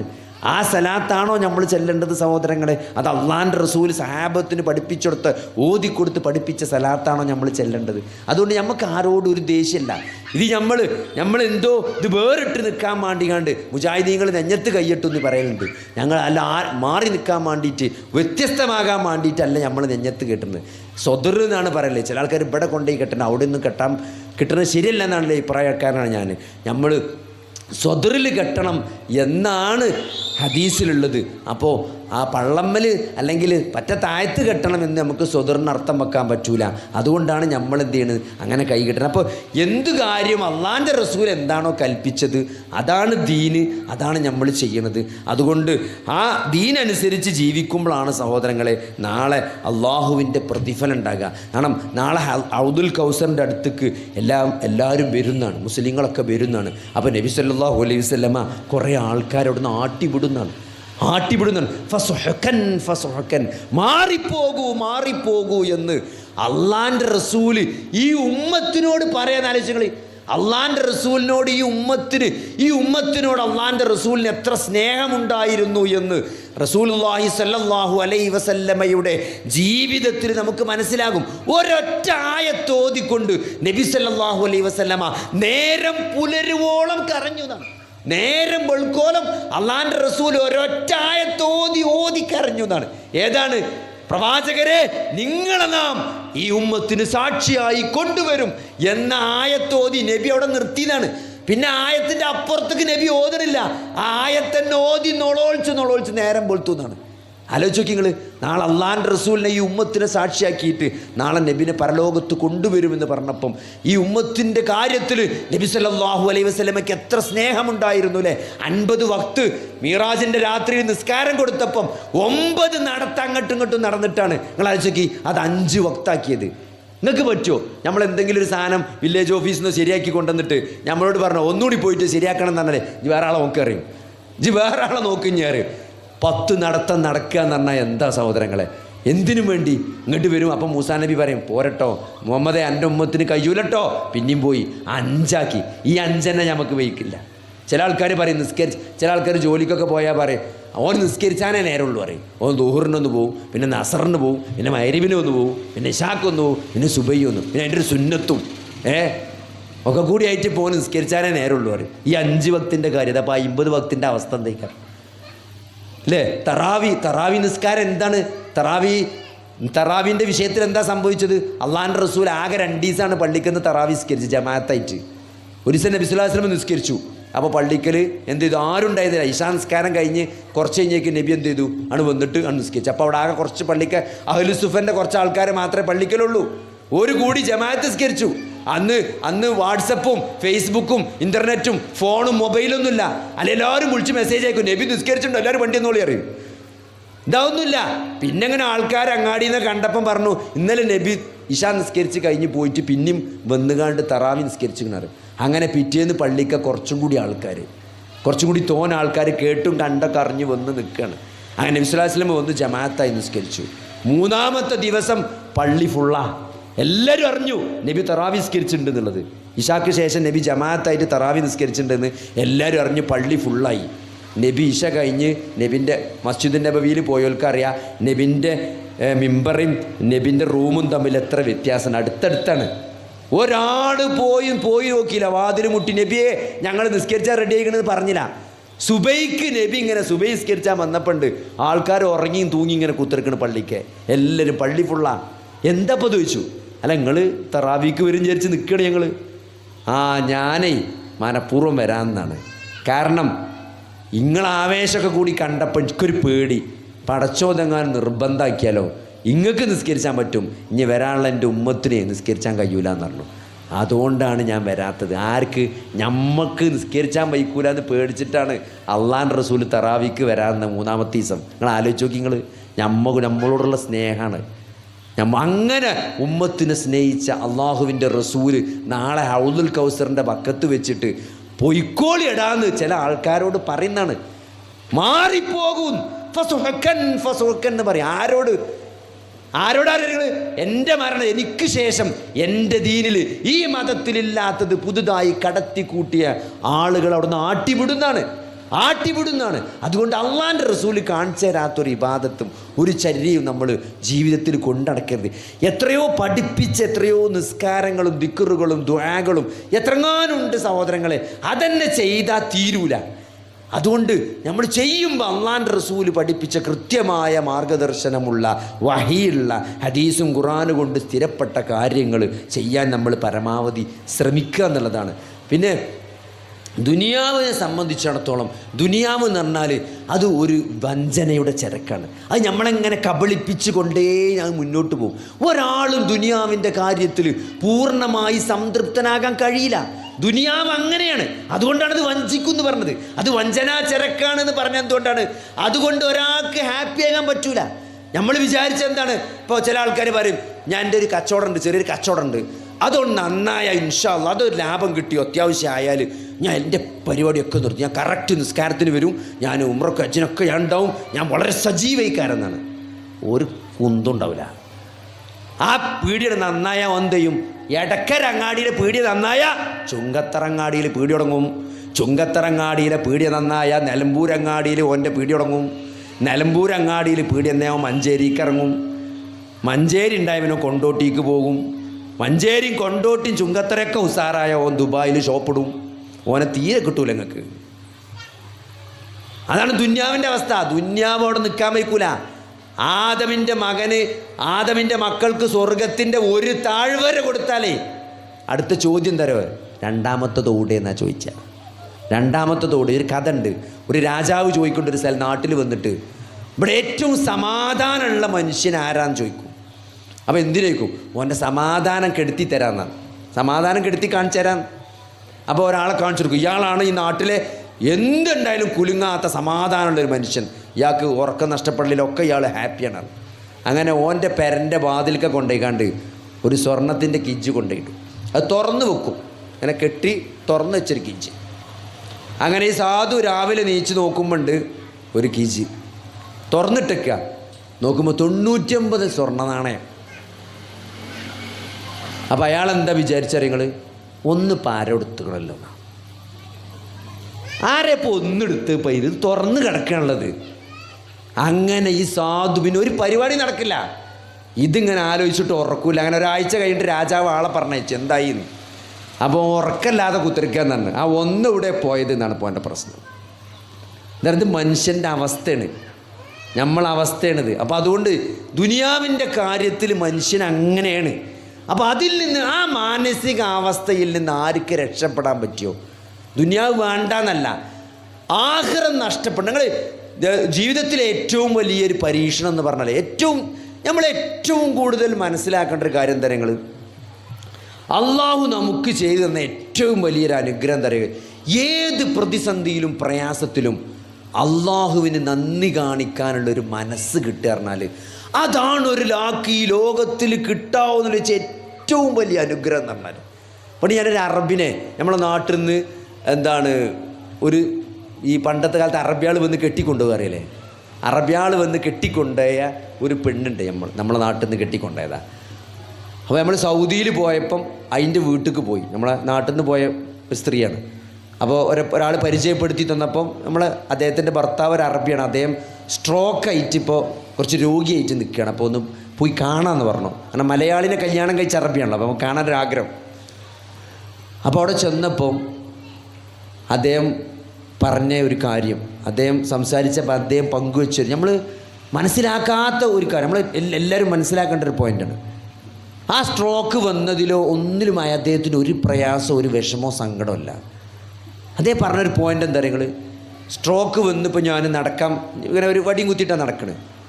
ഞാൻ ഇപ്പോൾ വടിയും കുത്തി നടക്കും, എൻ്റെ കാര്യങ്ങളൊക്കെ നടക്കും, അൽഹംദുലില്ലാ. ഞങ്ങൾ അൽഹംദുലില്ലാ എന്നിങ്ങനെ പറഞ്ഞുകൊണ്ടേയിരിക്കണേ. എൻ്റെ തിങ്കളും വ്യാഴം ഞാൻ സുന്നത്ത് നോമ്പ് നോൽക്കലുണ്ട്. അതിപ്പോൾ ഞാൻ വീണ്ടും തുടങ്ങി. എൻ്റെ നിസ്കാരം കൃത്യമായിട്ട് നടക്കുന്നുണ്ട്. അപ്പോൾ ഞാൻ വളരെ സന്തോഷവാനാണ്. അതായത് അള്ളാഹുവിനുള്ള ഇബാദത്ത് നിലനിർത്താൻ കഴിയുന്നതിൽ ഞാൻ അങ്ങേയറ്റത്തെ സന്തോഷവാനാണ്. അപ്പോൾ ആ ഒരു മനസ്സ് കിട്ടുക എന്നുള്ളതാണ്. ഏതൊരവസ്ഥയിലും പടച്ചോന് നന്ദി കാണിക്കാനും പടച്ചോനെ ആരാധിച്ച് ജീവിക്കാനും പറ്റുന്നുണ്ടല്ലോ റബ്ബേ എന്ന് ഒരാൾക്ക് ആശ്വസിക്കാൻ പറ്റുന്നുണ്ട്, അതിൽ സന്തോഷിക്കാൻ പറ്റുന്നുണ്ടെങ്കിൽ അതിനേക്കാൾ നല്ലൊരു മനസ്സില്ല എന്നാണ്. അതാണ് ഈ ദുനിയാവിൽ കിട്ടാവുന്നതിൽ വെച്ച് ഏറ്റവും വലിയ അനുഗ്രഹം. അനുഗ്രഹങ്ങൾക്ക് നന്ദി ഏതവസ്ഥയിലും നന്ദി കാണിക്കാനുള്ളൊരു മനസ്സ് പടച്ചോത് നിലനിർത്തി തരട്ടെ. പടച്ചോനെ നമുക്ക് തരട്ടെ. അങ്ങനത്തെ ഒരു അവസ്ഥ അല്ലാഹു മരണം വരെ നിലനിർത്തി തരട്ടെ. അതാണ് ഏറ്റവും വലിയ ആശ്വാസം എന്ന് പറഞ്ഞാൽ. അപ്പോൾ നമ്മളെന്താ പറയുക, നമ്മൾ ഈ ദുനിയാവ് എന്ന് പറഞ്ഞാൽ അതെങ്ങനെ നമ്മളെങ്ങനെ അങ്ങനെ ചതിച്ച് അത് മുന്നോട്ട് കൊണ്ടുള്ളൂ. പക്ഷെ ഒരു വിശ്വാസിയെ സംബന്ധിച്ചിടത്തോളം ദുനിയാവ് ഒരിക്കലും ആഖിറത്തിനെ നഷ്ടപ്പെടുത്തുന്ന അവസ്ഥ ഒരു വിശ്വാസി ഏറ്റവും കൂടുതൽ ഭയപ്പെടണം. അതുകൊണ്ട് ഒരസുഖം വരുമ്പോൾ നമ്മൾ വിചാരിക്കും അത് ഒരു പ്രയാസമാണ്, പ്രതിസന്ധിയാണ്, പടച്ചവനോട് പ്രാർത്ഥിക്കും, പടച്ചവനോട് അടുക്കും. അപ്പോൾ സ്വാഭാവികമായും ബഹുഭൂരിപക്ഷം ആളുകളും ഒരു പ്രതിസന്ധി ഉണ്ടാകുമ്പം അള്ളാഹുവിലേക്ക് മടങ്ങി തന്നെയാണ് ചെയ്യുക, അള്ളാഹുവിനെ ആരാധിക്കുക തന്നെയാണ് ചെയ്യുക. പക്ഷേ ഒരു അനുഗ്രഹം വരുമ്പോൾ നമ്മൾ മറന്നുപോകും. ഇപ്പോൾ നമുക്ക് നല്ല മെച്ചാണ്, നമ്മളെ കച്ചവടമൊക്കെ ഉഷാറാണ്, ബിസിനസ്സൊക്കെ ഉഷാറാണ്, നമ്മൾ കുറച്ചും കൂടി തിരക്കാണ്. എൻ്റെ അവസ്ഥ തന്നെ ഞാൻ പലപ്പോഴും ആലോചിക്കും. ഞാൻ MBBS കഴിഞ്ഞ് 3000 റുപ്യ സ്റ്റൈപ്പൻഡ് കിട്ടിയ കാലുണ്ടായിരുന്നു MBBSന്. പിന്നെ PG ചെയ്തപ്പം അത് 7000 റുപ്യയായി. പിന്നെ ഞാൻ ജോലിക്ക് കയറിയപ്പം അത് 1,00,000ആയി. പിന്നെ അതങ്ങനെ കൂടി ഇപ്പോൾ വലിയ സംഖ്യ മാസം ഉണ്ടാക്കുന്നുണ്ട്. പക്ഷെ ഞാൻ അങ്ങനെ നോക്കുമ്പം നമ്മൾ പടച്ചോനായിട്ടുള്ള ബന്ധം അത് കുറച്ചും കൂടി മോശമായേക്കാണോ എന്ന് എനിക്കിടക്ക് തോന്നലുണ്ട്. അപ്പോൾ സഹോദരങ്ങൾ, നമ്മളെപ്പോഴും ആലോചിക്കേണ്ട എന്തോ, നിങ്ങൾ നന്നായിക്കണോ അല്ലേ, അതല്ലെങ്കിൽ നിങ്ങൾ അള്ളാഹുവിൻ്റെ പരീക്ഷണത്തിൽ ഇപ്പോൾ ജയിക്കുകയാണോ തോൽക്കുകയാണോ, ജയിച്ചുകൊണ്ടിരിക്കുകയാണോ തോറ്റുകൊണ്ടിരിക്കുകയാണോ എന്നറിയാനുള്ള ഏറ്റവും നല്ല മാർഗം എന്താ വെച്ചാൽ, നിങ്ങൾക്കൊരു പ്രതിസന്ധി ഉണ്ടായിക്കണോ, ഒരു അസുഖമോ ഒരു പ്രയാസമോ സാമ്പത്തിക പ്രതിസന്ധി എന്തെങ്കിലും ഒരു പ്രതിസന്ധി നിങ്ങളുടെ ജീവിതത്തിന് ബാധിച്ചോ, ആ പ്രതിസന്ധി കാരണം നിങ്ങളെ പ്രാർത്ഥനയും നിങ്ങളെ ഖുർആനോത്തും നിങ്ങളെ നിസ്കാരം ഒന്നുകൂടി നന്നായിക്കുകയാണോ, നിങ്ങൾ കഴിച്ചിലായിക്കാണ്, നിങ്ങൾ അള്ളാഹിലേക്ക് അടുത്തൊക്കെയാണോ, നിങ്ങൾ കുറച്ചും കൂടി നല്ല ആത്മാർത്ഥമായി തഹജ്ജുദ് നിസ്കരിച്ച് പ്രാർത്ഥിക്കുന്നുണ്ട്, ഒന്നുകൂടി ഖുർആനോതുണ്ട്, പ്രാർത്ഥനകൾ രാവിലെയും വൈകുന്നേരമൊക്കെ ദിക്ർ ചെല്ലുന്നുണ്ട്, ഒന്നുകൂടി പടച്ചോനേറ്റൊക്കെ അടുത്തൊക്കെയാണോ, ആ പരീക്ഷണത്തിൽ നിങ്ങൾ വിജയിച്ചു എന്നാണ്. അല്ല നിങ്ങളെ ദുനിയാവ് കൂടി, നിങ്ങൾ പഴയ പോലെ ജമാഅത്തിന് പള്ളി കാണില്ല, സുബൈക്ക് പലപ്പോഴും ഉറങ്ങിപ്പോവുകയാണ്. പണ്ടൊക്കെ മൂപ്പര് സുബൈൻ്റെ മുമ്പ് തന്നെ പള്ളിക്ക് വന്നിരുന്ന ആൾ ഇപ്പോൾ ദജ്ജാലിനെ പിടിച്ചാനാണ് വരിക. എന്താ ദജ്ജാലിനെ പിടിച്ച് പറഞ്ഞാൽ അത്തയ്യാത്തിന് വേണ്ടി വരുന്ന ആൾക്കാരുണ്ട്. മണ്ടി എന്ന് കണ്ട് മണ്ടി എന്ന് ചോദിച്ചാൽ അതിന് മണ്ടുണ്ട്. അപ്പോൾ എങ്ങോട്ട് വെച്ചു, ദജ്ജാലിനെ പിടിച്ചാനാണെന്ന് പറഞ്ഞു. അപ്പോൾ എന്താ വെച്ചാൽ നിസ്കാരം ഏകദേശം അവസാനത്തെ റക്കഅത്തേക്ക് എത്തിക്കണ്. ജമാഅത്തിന് ആദ്യം മുന്നത്തെ സഫിൽ വന്നിരുന്ന ആൾ ഇപ്പോൾ ദജ്ജാലിനെ പിടിച്ചാനാണ് വരുന്നത്. അതേപോലെ എന്താണ് സ്വതക്കൊന്നും ഇല്ല. പണ്ടൊക്കെ ആരത്രയും ചോദിച്ചാലും കൊടുക്കും, കണക്കില്ലാതെ കൊടുത്തിരുന്നു. ഇപ്പം എല്ലാവർക്കും 10000 റുപ്യാണ്. ആര് വന്നാലും 10000, കുറേ വിചാരണ ചെയ്യുന്നിട്ട് 10000 റുപ്യ എടുക്കും. ഇപ്പം പണ്ടത്തിനേക്കാൾ പൈസ ഉണ്ട്. വീടിൻ്റെ മുമ്പിൽ 4ഉം 5ഉം വണ്ടി ഉണ്ട്. ഒരു വണ്ടിയുള്ള കാലത്ത് എത്രയും പൈസ കൊടുത്തിരുന്നു. ഇപ്പോൾ 4ഉം 5ഉം വണ്ടിയായപ്പം കിട്ടണില്ല. ആൾക്കാർക്ക് പരാതിയാണ്, ഇപ്പോൾ പയ്യന്മാരൊന്നും തരൂല, കുറേ ചോദ്യം കുറേ ചടപ്പിച്ചിട്ടൊക്കെ തരുള്ളൂ. അല്ലെ, ചടപ്പിച്ച ചില ആൾക്കാർ പോവും. അവർ കുറേ ചടപ്പിച്ച് ചോദ്യം ചെയ്താൽ പിന്നെ ഞങ്ങളവരോട് ചോദിക്കാൻ നിൽക്കില്ല എന്ന്. സഹോദരങ്ങളെ, പടച്ചോലിന് അകലെയാണ് നിസ്കാരം. അല്ലേ, ജമാഅത്ത് നഷ്ടപ്പെടുക, ജമാഅത്തിൽ നിന്ന് പിന്മാറുക, ജമാഅത്തിൽ നിന്ന് പിന്തുക, റവാത്തിബ് സുന്നത്തുകൾ നഷ്ടപ്പെടുക. ആദ്യം ഖുർആൻ ഓതി എത്രപ്പോൾ ഖുർആൻ ഓതണില്ല, ആദ്യം സുന്നത്ത് നോമ്പെടുത്ത് എത്രപ്പോൾ സുന്നത്ത് നോമ്പിടില്ല, ആദ്യം സ്വതക്ക കൊടുത്തത്രപ്പോൾ സ്വതക്ക കൊടുക്കണില്ല, ആദ്യം ദീനിൻ്റെ ആൾക്കാരോട് കാണുമ്പോൾ സ്നേഹിക്കുന്നു, ഊട്ടിപ്പിടിച്ച് അണഞ്ഞൂട്ടിപ്പിടിച്ച് ഉമ്മ ചെയ്യുന്നു. ഇപ്പോൾ താടിക്കാരെ കണ്ട അത്ര ഇഷ്ടമല്ല, ഇപ്പം അത്ര അണഞ്ഞൂട്ടി പിടിച്ചില്ല, ഇപ്പം എല്ലാവരോടും ഒരു വെറുപ്പാണ്. അതിനർത്ഥം എന്താ നിങ്ങൾ, അതിൻ്റെ അർത്ഥം ദീനിൽ നിന്ന് അകന്നു പോവുകയാണ്, പടച്ചോനിൽ നിന്ന് അകന്നു പോവുകയാണ് എന്നാണ്. അതുകൊണ്ട് ഈ ദുനിയാവ് നല്ലീനല്ല, ഈ ദുനിയാവ് അപകടത്തിലേക്കാണ് പോണത് എന്നുള്ളതിൻ്റെ സൂചനയാണ്. അപ്പോൾ അതെങ്കിലും നമുക്ക് മനസ്സിലാകണം കേട്ടോ. ഇല്ലെങ്കിൽ നമ്മൾ വലിയ വലിയ കുണ്ടിൽ വന്ന് ചാടും. കാരണം എന്താ പറയുക, നമ്മൾ ഖബറിൽ കിടക്കാൻ പോവുകയാണ്. ഏത് നിമിഷം നമ്മൾ ഖബർക്ക് കയറും. ഈ ഇശ ഇപ്പോൾ ഇവിടെ ഇത് കഴിഞ്ഞ ഒരു ഇശ ജമാഅത്ത് നടക്കാണ്ട്, അത് നിസ്കരിക്കുമെന്ന് പോലും നമുക്കാർക്കും ഉറപ്പിച്ച് പറയാൻ പറ്റൂല. അത്രയും നിസ്സഹായനാണ് നമ്മൾ. അതുകൊണ്ട് ഈ ഇശ ഒരു കടമായിട്ട് ചിലപ്പോൾ നമുക്ക് നാളെ ഖബറിലേക്ക് പോകേണ്ട ഒരു അവസ്ഥ ഉണ്ടാവും. അതുകൊണ്ട് സഹോദരങ്ങളെ, ആ ഖബറിൽ ചെന്നാൽ അള്ളാഹിൻ്റെ റസൂൽ ഇങ്ങനെ ഖബർസ്ഥാന് കൂടെ ഇങ്ങനെ നടന്നു പോവുകയാണ് സഹാബത്തിനേറ്റ്. അല്ലേ, നമ്മളെ ഖബർസ്ഥാനിൽ നമ്മളിങ്ങനെ പോയി നോക്കിയാൽ കാണാം. അല്ലേ, നമ്മളെ ഖബർസ്ഥാനിൽ പോകുമ്പോൾ എന്താണ്, ഒരു പുതിയ ഖബർ കണ്ടാൽ നമുക്ക് മനസ്സിലാകും. മണ്ണിനൊക്കെ ഒരു ചോപ്പ്, അവിടുത്തെ ചെടിയൊക്കെ ഒന്ന് മാറിക്കിടക്കുന്നുണ്ട്, അവിടെ കാൽപ്പെരുമാറ്റുണ്ട്. അല്ലേ, ആ ഖബർ കണ്ടാൽ മനസ്സിലാവും ഇതൊരാഴ്ചൻ്റെ ഉള്ളിൽ വന്ന ഖബറാണ്, ഒരു മാസത്തിൻ്റെ ഉള്ളിൽ വന്ന ഖബറാണ്, ഇതൊരു പുതിയ ഖബറാണ്, ഈ ഖബറിലൊരു പുതിയ ഖബറാളിയാണ് എന്ന് നമുക്ക് ഖബർസ്ഥാൻ കണ്ടാൽ മനസ്സിലാകും. അള്ളാഹിൻ്റെ റസൂൽ സഹാബികളുമായിട്ട് ഖബർസ്ഥാനിലൂടെ നടന്നു പോവുകയാണ്. അപ്പോൾ ഒരു പുതിയ ഖബർ കണ്ടു, അള്ളാഹിൻ്റെ റസൂൽ അവിടെ നിന്നു. എന്നിട്ട് അള്ളാഹിൻ്റെ റസൂൽ സഹാബത്തിനോട് ചോദിക്കുകയാണ്, അല്ലയോ സഹാബത്തെ, ഈ ഖബറാളി ഇപ്പോൾ ആഗ്രഹിച്ചു കൊണ്ടിരിക്കുന്നത്, നിങ്ങളുടെ വിഷയത്തിൽ ഈ ഖബറാളി ഇപ്പോൾ ആഗ്രഹിച്ചു കൊണ്ടിരിക്കുന്നത് എന്താണെന്ന് നിങ്ങൾക്കറിയുമോ? സഹാബത്ത് പറഞ്ഞു, അറിയില്ല പ്രവാചകരെ. അപ്പോൾ അള്ളാഹുവിൻ്റെ റസൂൽ പറഞ്ഞു കൊടുക്കണം, ഈ കബറാളി ഇപ്പം നിങ്ങളെ സംബന്ധിച്ച് ഈ കബറാളി ഇപ്പം ആഗ്രഹിക്കണം എന്താ വെച്ചാൽ നിങ്ങളെ ജീവിതത്തിൽ ഏറ്റവും വിലപ്പെട്ടത് 2 റക്അത്ത് സുന്നത്ത് നമസ്കാരമാണ് എന്ന് ആ കബറാളി തിരിച്ചറിഞ്ഞിട്ടുണ്ട് എന്നാണ്. അത് കബർ കിടക്കുന്ന ആൾ തിരിച്ചറിഞ്ഞു എന്ത്, ഈ ദുനിയാവിൽ ഏറ്റവും വലുത് എന്താണ്? 2 റക്അത്ത് സുന്നത്ത് നിസ്കാരമാണ്. ഫർളല്ല, സുന്നത്ത്. നമ്മൾ ഫാത്തിഹ മാത്രം ഓതിയിട്ട് സുബ്ഹാൻ റബ്ബിയൽ അലീം സുബ്ഹാൻ റബ്ബിയൽ അഅ്ലാ ഖുലല്ലാഹു അഹദ് ഓടിച്ചു വിടുന്ന 2 റക്അത്ത് സുന്നത്ത് നിസ്കാരമാണ് ജീവിതത്തിൽ ഏറ്റവും പ്രധാനപ്പെട്ടത് എന്ന് മനസ്സിലാക്കിയിട്ടാണ് ഇപ്പം അയാൾ ആ കബറിൽ കിടക്കുന്നത്. ഒന്നും ചെയ്യാല്ല, അയാൾക്ക് ഇനി സുന്നത്ത് നിസ്കരിക്കാൻ പറ്റൂല. അയാൾക്ക് സുന്നത്ത് നിസ്കരിക്കാനുള്ള ഓപ്ഷനല്ല. ആരോടാ പറയണത്? സഹാബത്തിനോടാണ്. ജീവിച്ചിരിക്കുന്ന സഹാബത്തിനോട് പറയാണ്, അല്ലയോ സഹാബത്തെ, ആ കബറാളി തിരിച്ചറിഞ്ഞ കാര്യം അതാണ് എന്ന് സഹാബികൾക്ക് പറഞ്ഞു കൊടുത്തത് എന്തിനാണ്? അവരുടെ ജീവിതത്തിൽ അത് മനസ്സിലാക്കാനാണ്. മഹാനായ അബൂ ഹുറൈറ റളിയല്ലാഹു അൻഹു ഈ ലോകത്തുള്ള മുഴുവൻ ആളുകൾക്കും അത് എത്തിച്ചു കൊടുത്തത് എന്തിനാണ്? അത് മനസ്സിലാക്കാനാണ്, അതിൻ്റെ വില മനസ്സിലാക്കാനാണ്. ഈ ദുനിയാവിൽ നിങ്ങൾ ഒരുമിച്ച് കൂട്ടുന്ന മുഴുവൻ സമ്പത്തിനേക്കാളും മുഴുവൻ വിഭവങ്ങളെക്കാളും പ്രധാനപ്പെട്ടത് 2 റക്അത്ത് സുന്നത്ത് നമസ്കാരമാണ് എന്ന് തിരിച്ചറിയുന്ന ഒരു നിമിഷം ഖബറിൽ വരുന്നതാണ്. അന്നൊന്നും ചെയ്യാൻ പറ്റില്ല. ആര് നിസ്കരിച്ചാൽ നമുക്ക് വേണ്ടി ആര് നിസ്കരിച്ചിട്ട് കാര്യമില്ലെന്ന്. നമുക്ക് നിസ്കരിക്കാമല്ല. നമുക്ക് ആകെ ഉള്ളത് എന്താ ഞങ്ങൾ ചെയ്ത വല്ല ജാരിയായ സ്വതക്ക, പള്ളിക്ക് വല്ല ഖുർആൻ വാങ്ങി കൊടുത്തുകണമെങ്കിൽ, മദ്രസിന് വല്ലതും കൊടുത്തുകണമെങ്കിൽ, പള്ളിക്ക് വല്ലതും കൊടുത്തുകണമെങ്കിൽ, എവിടെയെങ്കിലും ആർക്കെങ്കിലും കിണർ കുത്തി കൊടുത്തുകണമെങ്കിൽ, ആർക്കെങ്കിലും പാവപ്പെട്ടവർ വീട് വെച്ച് കൊടുത്തുകണമെങ്കിൽ, എന്തെങ്കിലും ഒരു ജാരിയായ സ്വതക്ക നമ്മൾ ചെയ്തിട്ടുണ്ടെങ്കിൽ അതിൻ്റെ കൂലി കബർക്ക് കിട്ടും. ആർക്കെങ്കിലും നല്ലൊരു അറിവ് പറഞ്ഞു കൊടുത്തിട്ടുണ്ടെങ്കിൽ അവരമൽ ചെയ്യുമ്പോൾ അതിൻ്റെ കൂലി കിട്ടും. നമ്മളെ മക്കൾ നമുക്ക് വേണ്ടി പ്രാർത്ഥിച്ചാൽ അതും നമ്മളെ കബർക്ക് വരും. അതിൻ്റെ അപ്പുറത്തേക്ക് ഒന്നും നമ്മളെ കബർക്ക് വരില്ല. ലോക്കായി കിടക്കുകയാണ്. എത്ര കാലം? ഖിയാമത്ത് നാൾ വരെ, വിചാരണക്ക് ഹാജരാക്കപ്പെടുന്നത് വരെ ആ കബറിൽ ഇങ്ങനെ ലോക്കായിട്ട് കിടക്കേണ്ട ഒരവസ്ഥ ആലോചിച്ചാക്കിയാൽ മതി സഹോദരങ്ങളെ. അത്രയും ഭയാനകരമാണ്. അല്ലെങ്കിൽ അത്രയും നമ്മൾ ജാഗ്രതയോടെ കൈകാര്യം ചെയ്യേണ്ട വിഷയമാണ് നമ്മുടെ ജീവിതം എന്നത്. അതുകൊണ്ട് ദുനിയാവ് കാരണം ആഖിറത്ത് നഷ്ടപ്പെടും. കാരണം ദുനിയാവ് നശ്വരമാണ്. ഏത് നിമിഷവും ഇത് അവസാനിപ്പിച്ച് തിരിച്ചു പോകേണ്ടി വരും. ഈ സമ്പത്തൊന്നും മരിക്കണ സമയത്ത് നമുക്ക് ഉണ്ടാവുമെന്ന് പറയാൻ പറ്റില്ല. നമ്മൾ നേടിയതോ എല്ലാം നമ്മളെ കൂടെ ഉണ്ടാവുമെന്ന് പറയാൻ പറ്റില്ല. ചിലത് നഷ്ടപ്പെടും, ചിലതൊന്നും നമുക്ക് ഉപകാരം ചെയ്യാത്ത ഒരു ലോകത്തേക്കാണ്. ഇവിടുന്ന് ഒന്നും കൊണ്ടുപോകാൻ പറ്റില്ല. നിങ്ങൾ ആലോചിച്ച് നോക്കി, ഇവിടെ എത്ര വലിയ പൈസ ഉണ്ടെങ്കിലും എത്ര വലിയ പദവി ഉണ്ടെങ്കിലും അതൊന്നും പ്രയോജനപ്പെടാത്ത വേറൊരു ലോകത്തേക്കാണ് നമ്മൾ പോണത്. അവിടെ വേറെ കാഴ്ചയാണ്, അവിടെ വേറെ കേൾവിയാണ്, അവിടെ വേറെ വിചാരണയാണ്. അവിടെ അള്ളാഹ്ക്ക് മാത്രമേ പവർ ഉണ്ടാവുള്ളൂ. അതുകൊണ്ട് അവിടെ രക്ഷപ്പെടണമെങ്കിൽ എന്ത് വേണം? ഈ ദുനിയാവിൽ ആ ബോധത്തോടുകൂടി ആഖിറം യാഥാർത്ഥ്യമാണ്, റബ്ബിൻ്റെ മുമ്പിൽ നിൽക്കേണ്ടി വരും, പരലോകമുണ്ട് എന്ന യാഥാർത്ഥ്യ ബോധത്തോടുകൂടി തൗഹീദിൽ അടിയുറച്ചുകൊണ്ട് സുന്നത്ത് മുറുകെ പിടിച്ചുകൊണ്ട് ഓരോ സെക്കൻഡും ബോധപൂർവം ജീവിച്ചാലേ സഹോദരങ്ങളെ അത് നേടിപ്പിടിക്കാൻ പറ്റുള്ളൂ. അതുകൊണ്ട് അതിനുള്ള ഒരു ഓർമ്മപ്പെടുത്തലുകളും പരസ്പര ഓർമ്മപ്പെടുത്തലൊക്കെയാണ് ഈ വിജ്ഞാനവേദിയും ഈ സംഘടനയും പള്ളിയൊക്കെ അതിനുള്ളൊരു സൗകര്യമാണ്. അങ്ങനെ മനസ്സിലാക്കണ്ടേ. അല്ല ഇവിടെ നമ്മൾ പള്ളി ഉണ്ടാക്കിയ ഇവിടെ സംഘടന വലുതാക്കാനല്ല. ഈ ദീന് പ്രവാചകൻ അള്ളാഹിൻ്റെ റസൂല് സഹാബത്തിന് എങ്ങനെയാണോ ഖുർആൻ ഓതിക്കൊടുത്തത്, എങ്ങനെയാണോ അവരെ ദീൻ പഠിപ്പിച്ചത്, എങ്ങനെയാണ് ആയത്ത് പഠിപ്പിച്ചു കൊടുത്തത്, അത് അതേമാതിരി ആ മൻഹജ് അനുസരിച്ച് ദീന് പഠിക്കാനും പഠിപ്പിക്കാനും പകർന്നു കൊടുക്കാനാണ് ഈ വിജ്ഞാനവേദി.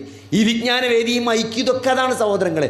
അതുകൊണ്ട് ഈ കൂട്ടായ്മ നിലനിൽക്കുക. ഇത് സത്യത്തിൻ്റെ ആളാണ്, അഹ്ലുൽ ഖുർആനാണ്, അഹ്ലുൽ ഹക്കാണ്. അതുകൊണ്ട് ഈ കൂട്ടായ്മ അതിൻ്റെ ഉദ്ദേശം അത്ര മാത്രമേ ഉള്ളൂ, അള്ളാഹിൻ്റെ ദീന് കൃത്യമായിട്ട് എത്തിച്ചു കൊടുക്കാനും പിന്നെ അത് ഒന്നിച്ച് നിൽക്കുമ്പം അത് പരസ്പരം പറയാനും ഷെയർ ചെയ്യാനും നമുക്ക് ജീവിതത്തിൽ പകർത്താനും ഒരു എളുപ്പമുണ്ടാവും. ഒറ്റയ്ക്ക് നിൽക്കുന്നതിനാണ് പിശാച് പിടിക്കുക, അതിനുള്ളൊരു അവസരമാണ്. അതുകൊണ്ട് ഇതിലൊക്കെ നമുക്ക് ഒരു ഷെയർ, ഈ പള്ളിയുടെ ഏത് കാര്യമാണെങ്കിലും ഈ മദ്രസൻ്റെ കാര്യമാണെങ്കിലും നാളെ എൻ്റെ ഖബർക്ക് എന്താണ് എനിക്ക് നേടാൻ പറ്റും. ഒരു സുഹൃത്ത് ഒരിക്കൽ വിളിച്ചിട്ട് ചോദിച്ച എന്താ നിങ്ങൾ, എൻ്റെ അടുത്ത് 40 ലക്ഷം ഉറുപ്പ്യുണ്ട്, 40 ലക്ഷം ഉറുപ്പ്യുണ്ട്, നിങ്ങൾ നല്ലൊരു പ്രൊജക്റ്റ് പറയുകയാണെങ്കിൽ ഞാൻ ഇൻവെസ്റ്റ് ചെയ്യും. അപ്പോൾ എന്താണ്, അപ്പോൾ പള്ളി പറ്റുവെച്ചു, പള്ളി പറ്റൂലാണ്. കാരണം പള്ളി മൂപ്പരൊന്നും സ്വന്തമായിട്ട് ഉണ്ടാക്കുന്നുണ്ട്. പള്ളി അല്ലാത്ത എന്തെങ്കിലും ഒരു പ്രൊജക്റ്റ് നിങ്ങളും, അതായത് നല്ല ദീർഘകാലം നിലനിൽക്കാൻ സാധ്യതയുള്ള ജനങ്ങൾക്ക് ദീന് കിട്ടാൻ ചാൻസ് ഉള്ളൊരു പ്രൊജക്റ്റ് നിങ്ങൾ പറഞ്ഞാൽ ഞാൻ 40 ലക്ഷം തരുന്നാണ്. എടുത്ത് മാറ്റി വെച്ചേക്കാണ് അയാൾ. എന്തിനാ സഹോദരങ്ങളെ? അതൊരു ബോധമാണ്. മരണത്തിന് ശേഷം എൻ്റെ ഖബർക്ക് എന്തെങ്കിലും വേണമെന്നുള്ള ഒരു ബോധമാണ്. ആ ബോധമാണ് സഹോദരങ്ങളെ നമ്മൾ ദീനിനെ മുന്നോട്ട് നയിക്കേണ്ടത്. നമ്മളെ ദുനിയാവ്, നമ്മളെ ദീന് ദുനിയാവായി മാറാൻ പാടില്ല. അതുകൊണ്ട് ആ ഒരു ബോധം ഉണ്ടാക്കാനുള്ള മാർഗം എന്താണ്? ഈ ഖുർആനും ഈ ഹദീസ് തന്നെയാണ്, ഈ വഹി തന്നെയാണ്.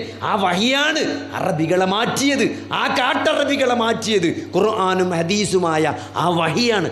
ആ വഹി കൊണ്ട് മാത്രമേ ലോകത്ത് ഏതൊരാൾക്കും മാറാൻ പറ്റുള്ളൂ എന്നാണ് ഇമാം മാലിക് റഹ്മത്തുള്ളാഹി പറഞ്ഞത്. അതുകൊണ്ട് ആ വഹി ഇത്ര കൃത്യമായിട്ട് അള്ളാഹുവിൻ്റെ ഖുർആനായി നബി സല്ലല്ലാഹു അലൈഹി വസല്ലമയുടെ സ്വഹീഹായ ഹദീസായിട്ട് 1400 വർഷമായിട്ട് അതിങ്ങനെ ജീവസുറ്റ് നമ്മളെ മുമ്പിൽ നിൽക്കുകയാണ്. പണ്ഡിതന്മാർ തലമുറകളായി, ഇസ്ലാമിക പണ്ഡിതന്മാർ അതിൻ്റെ ആ തലമുറകളിലൂടെ കൈമാറി വന്നിട്ട് ഇന്നും ലൈലുഹാ കനഹാരിഹാ, അതിൻ്റെ രാത്രി പകൽ പോലെ വെളിച്ചമുള്ളതാണ്. ഒരു ഇരുട്ടില്ല, ഒരു അവ്യക്തതല്ല. എന്താ നബിദിനത്തിന് എന്താ പ്രശ്നം?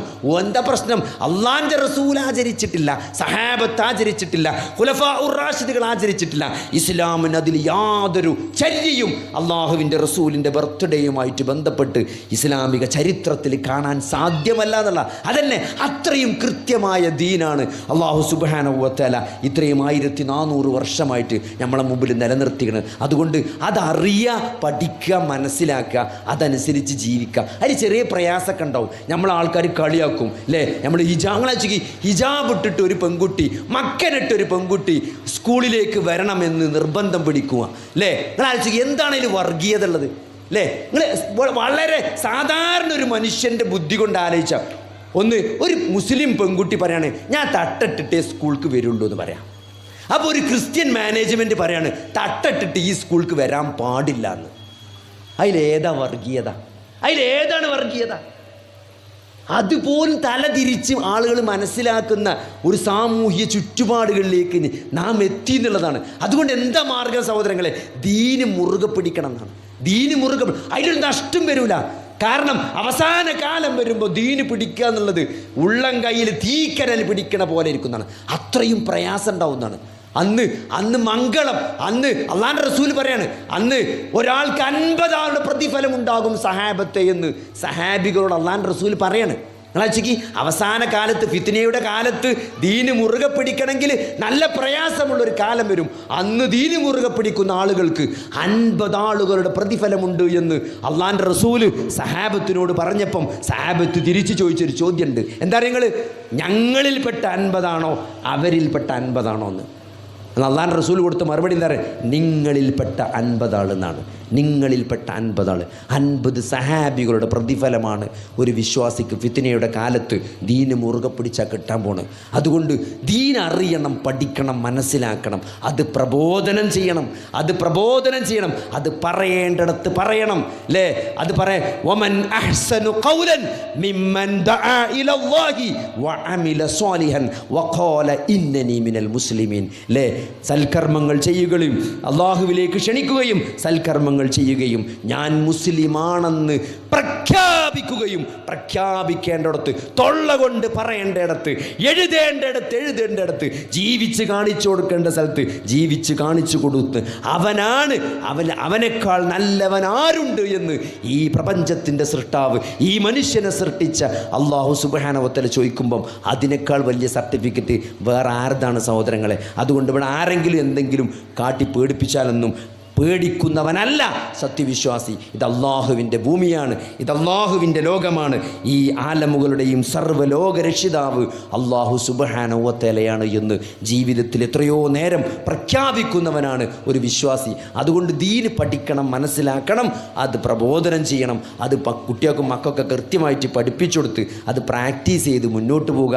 അതിനുള്ള സൗകര്യമാണ് ഇതൊക്കെ. അള്ളാഹു സുബ്ഹാനഹു വ തആല ദീൻ മനസ്സിലാക്കാനും അതനുസരിച്ച് ജീവിക്കാനും അത് പ്രബോധനം ചെയ്യാനും അതിലുണ്ടാകുന്ന വിഷമങ്ങളിൽ ക്ഷമിച്ചുകൊണ്ട് അള്ളാഹുവിൽ തവക്കുൽ ചെയ്തുകൊണ്ട് ഈ പ്രബോധനം മുന്നോട്ട് പോകാൻ അള്ളാഹു തൗഫീഖ് നൽകുമാറാകട്ടെ. റബ്ബനാ ആതിനാ ഫിദ്ദുനിയ ഹസനതൻ വഫിൽ ആഖിറതി ഹസനതൻ വഖിനാ അദാബന്നാർ. അല്ലാഹുമ്മ ഗ്ഫിർ ലിൽ മുഅ്മിനീന വൽ മുഅ്മിനാത്ത് വൽ മുസ്ലിമീന വൽ മുസ്ലിമാത്ത്. അല്ലാഹുമ്മ അഇസ്സൽ ഇസ്ലാമ വൽ മുസ്ലിമീൻ വഅദില്ലശ് ശിർക വൽ മുശ്രികീൻ. റബ്ബനാ ളലംനാ അൻഫുസനാ വഇൻ ലം തഗ്ഫിർ ലനാ വതർ തർഹംനാ ലനകൂനന്ന മിനൽ ഖാസിരീൻ റബ്ബനാ ഹബ് ലനാ മിൻ അസ്വാജിനാ വദുർരിയ്യാതിനാ ഖുർറത അയ്യുൻ വജ്അൽനാ ലിൽ മുത്തഖീന ഇമാമാ അല്ലാഹുമ്മ അഹ്യിനാ അലൽ കിതാബി വസ്സുന്ന വഅമിത്നാ മഅൽ ഈമാനി വത്തൗബ തവഫനാ മുസ്ലിമീൻ വഅൽഹിഖ്നാ ബിസ്സാലിഹീൻ റബ്ബനാ ലാ തുസിഅ ഖുലൂബനാ ബഅദ ഇദ് ഹദൈതനാ വഹബ് ലനാ മിൻ ലദുൻക റഹ്മ ഇന്നക അൻതൽ വഹ്ഹാബ് അല്ലാഹുമ്മ യാ മുഖല്ലിബൽ ഖുലൂബ് സബ്ബിത് ഖുലൂബനാ അലാ ദീനിക് അല്ലാഹുമ്മ യാ മുസർരിഫൽ ഖുലൂബ് സർരിഫ് ഖുലൂബനാ അലാ ത്വഅതിക് ആമീൻ ആമീൻ ആമീൻ ബിറഹ്മതിക യാ അർഹമർ റാഹിമീൻ അല്ലാഹുമ്മ സ്വല്ലി അലാ മുഹമ്മദിൻ വഅലാ ആലി മുഹമ്മദ് വൽഹംദുലില്ലാഹി റബ്ബിൽ ആലമീൻ.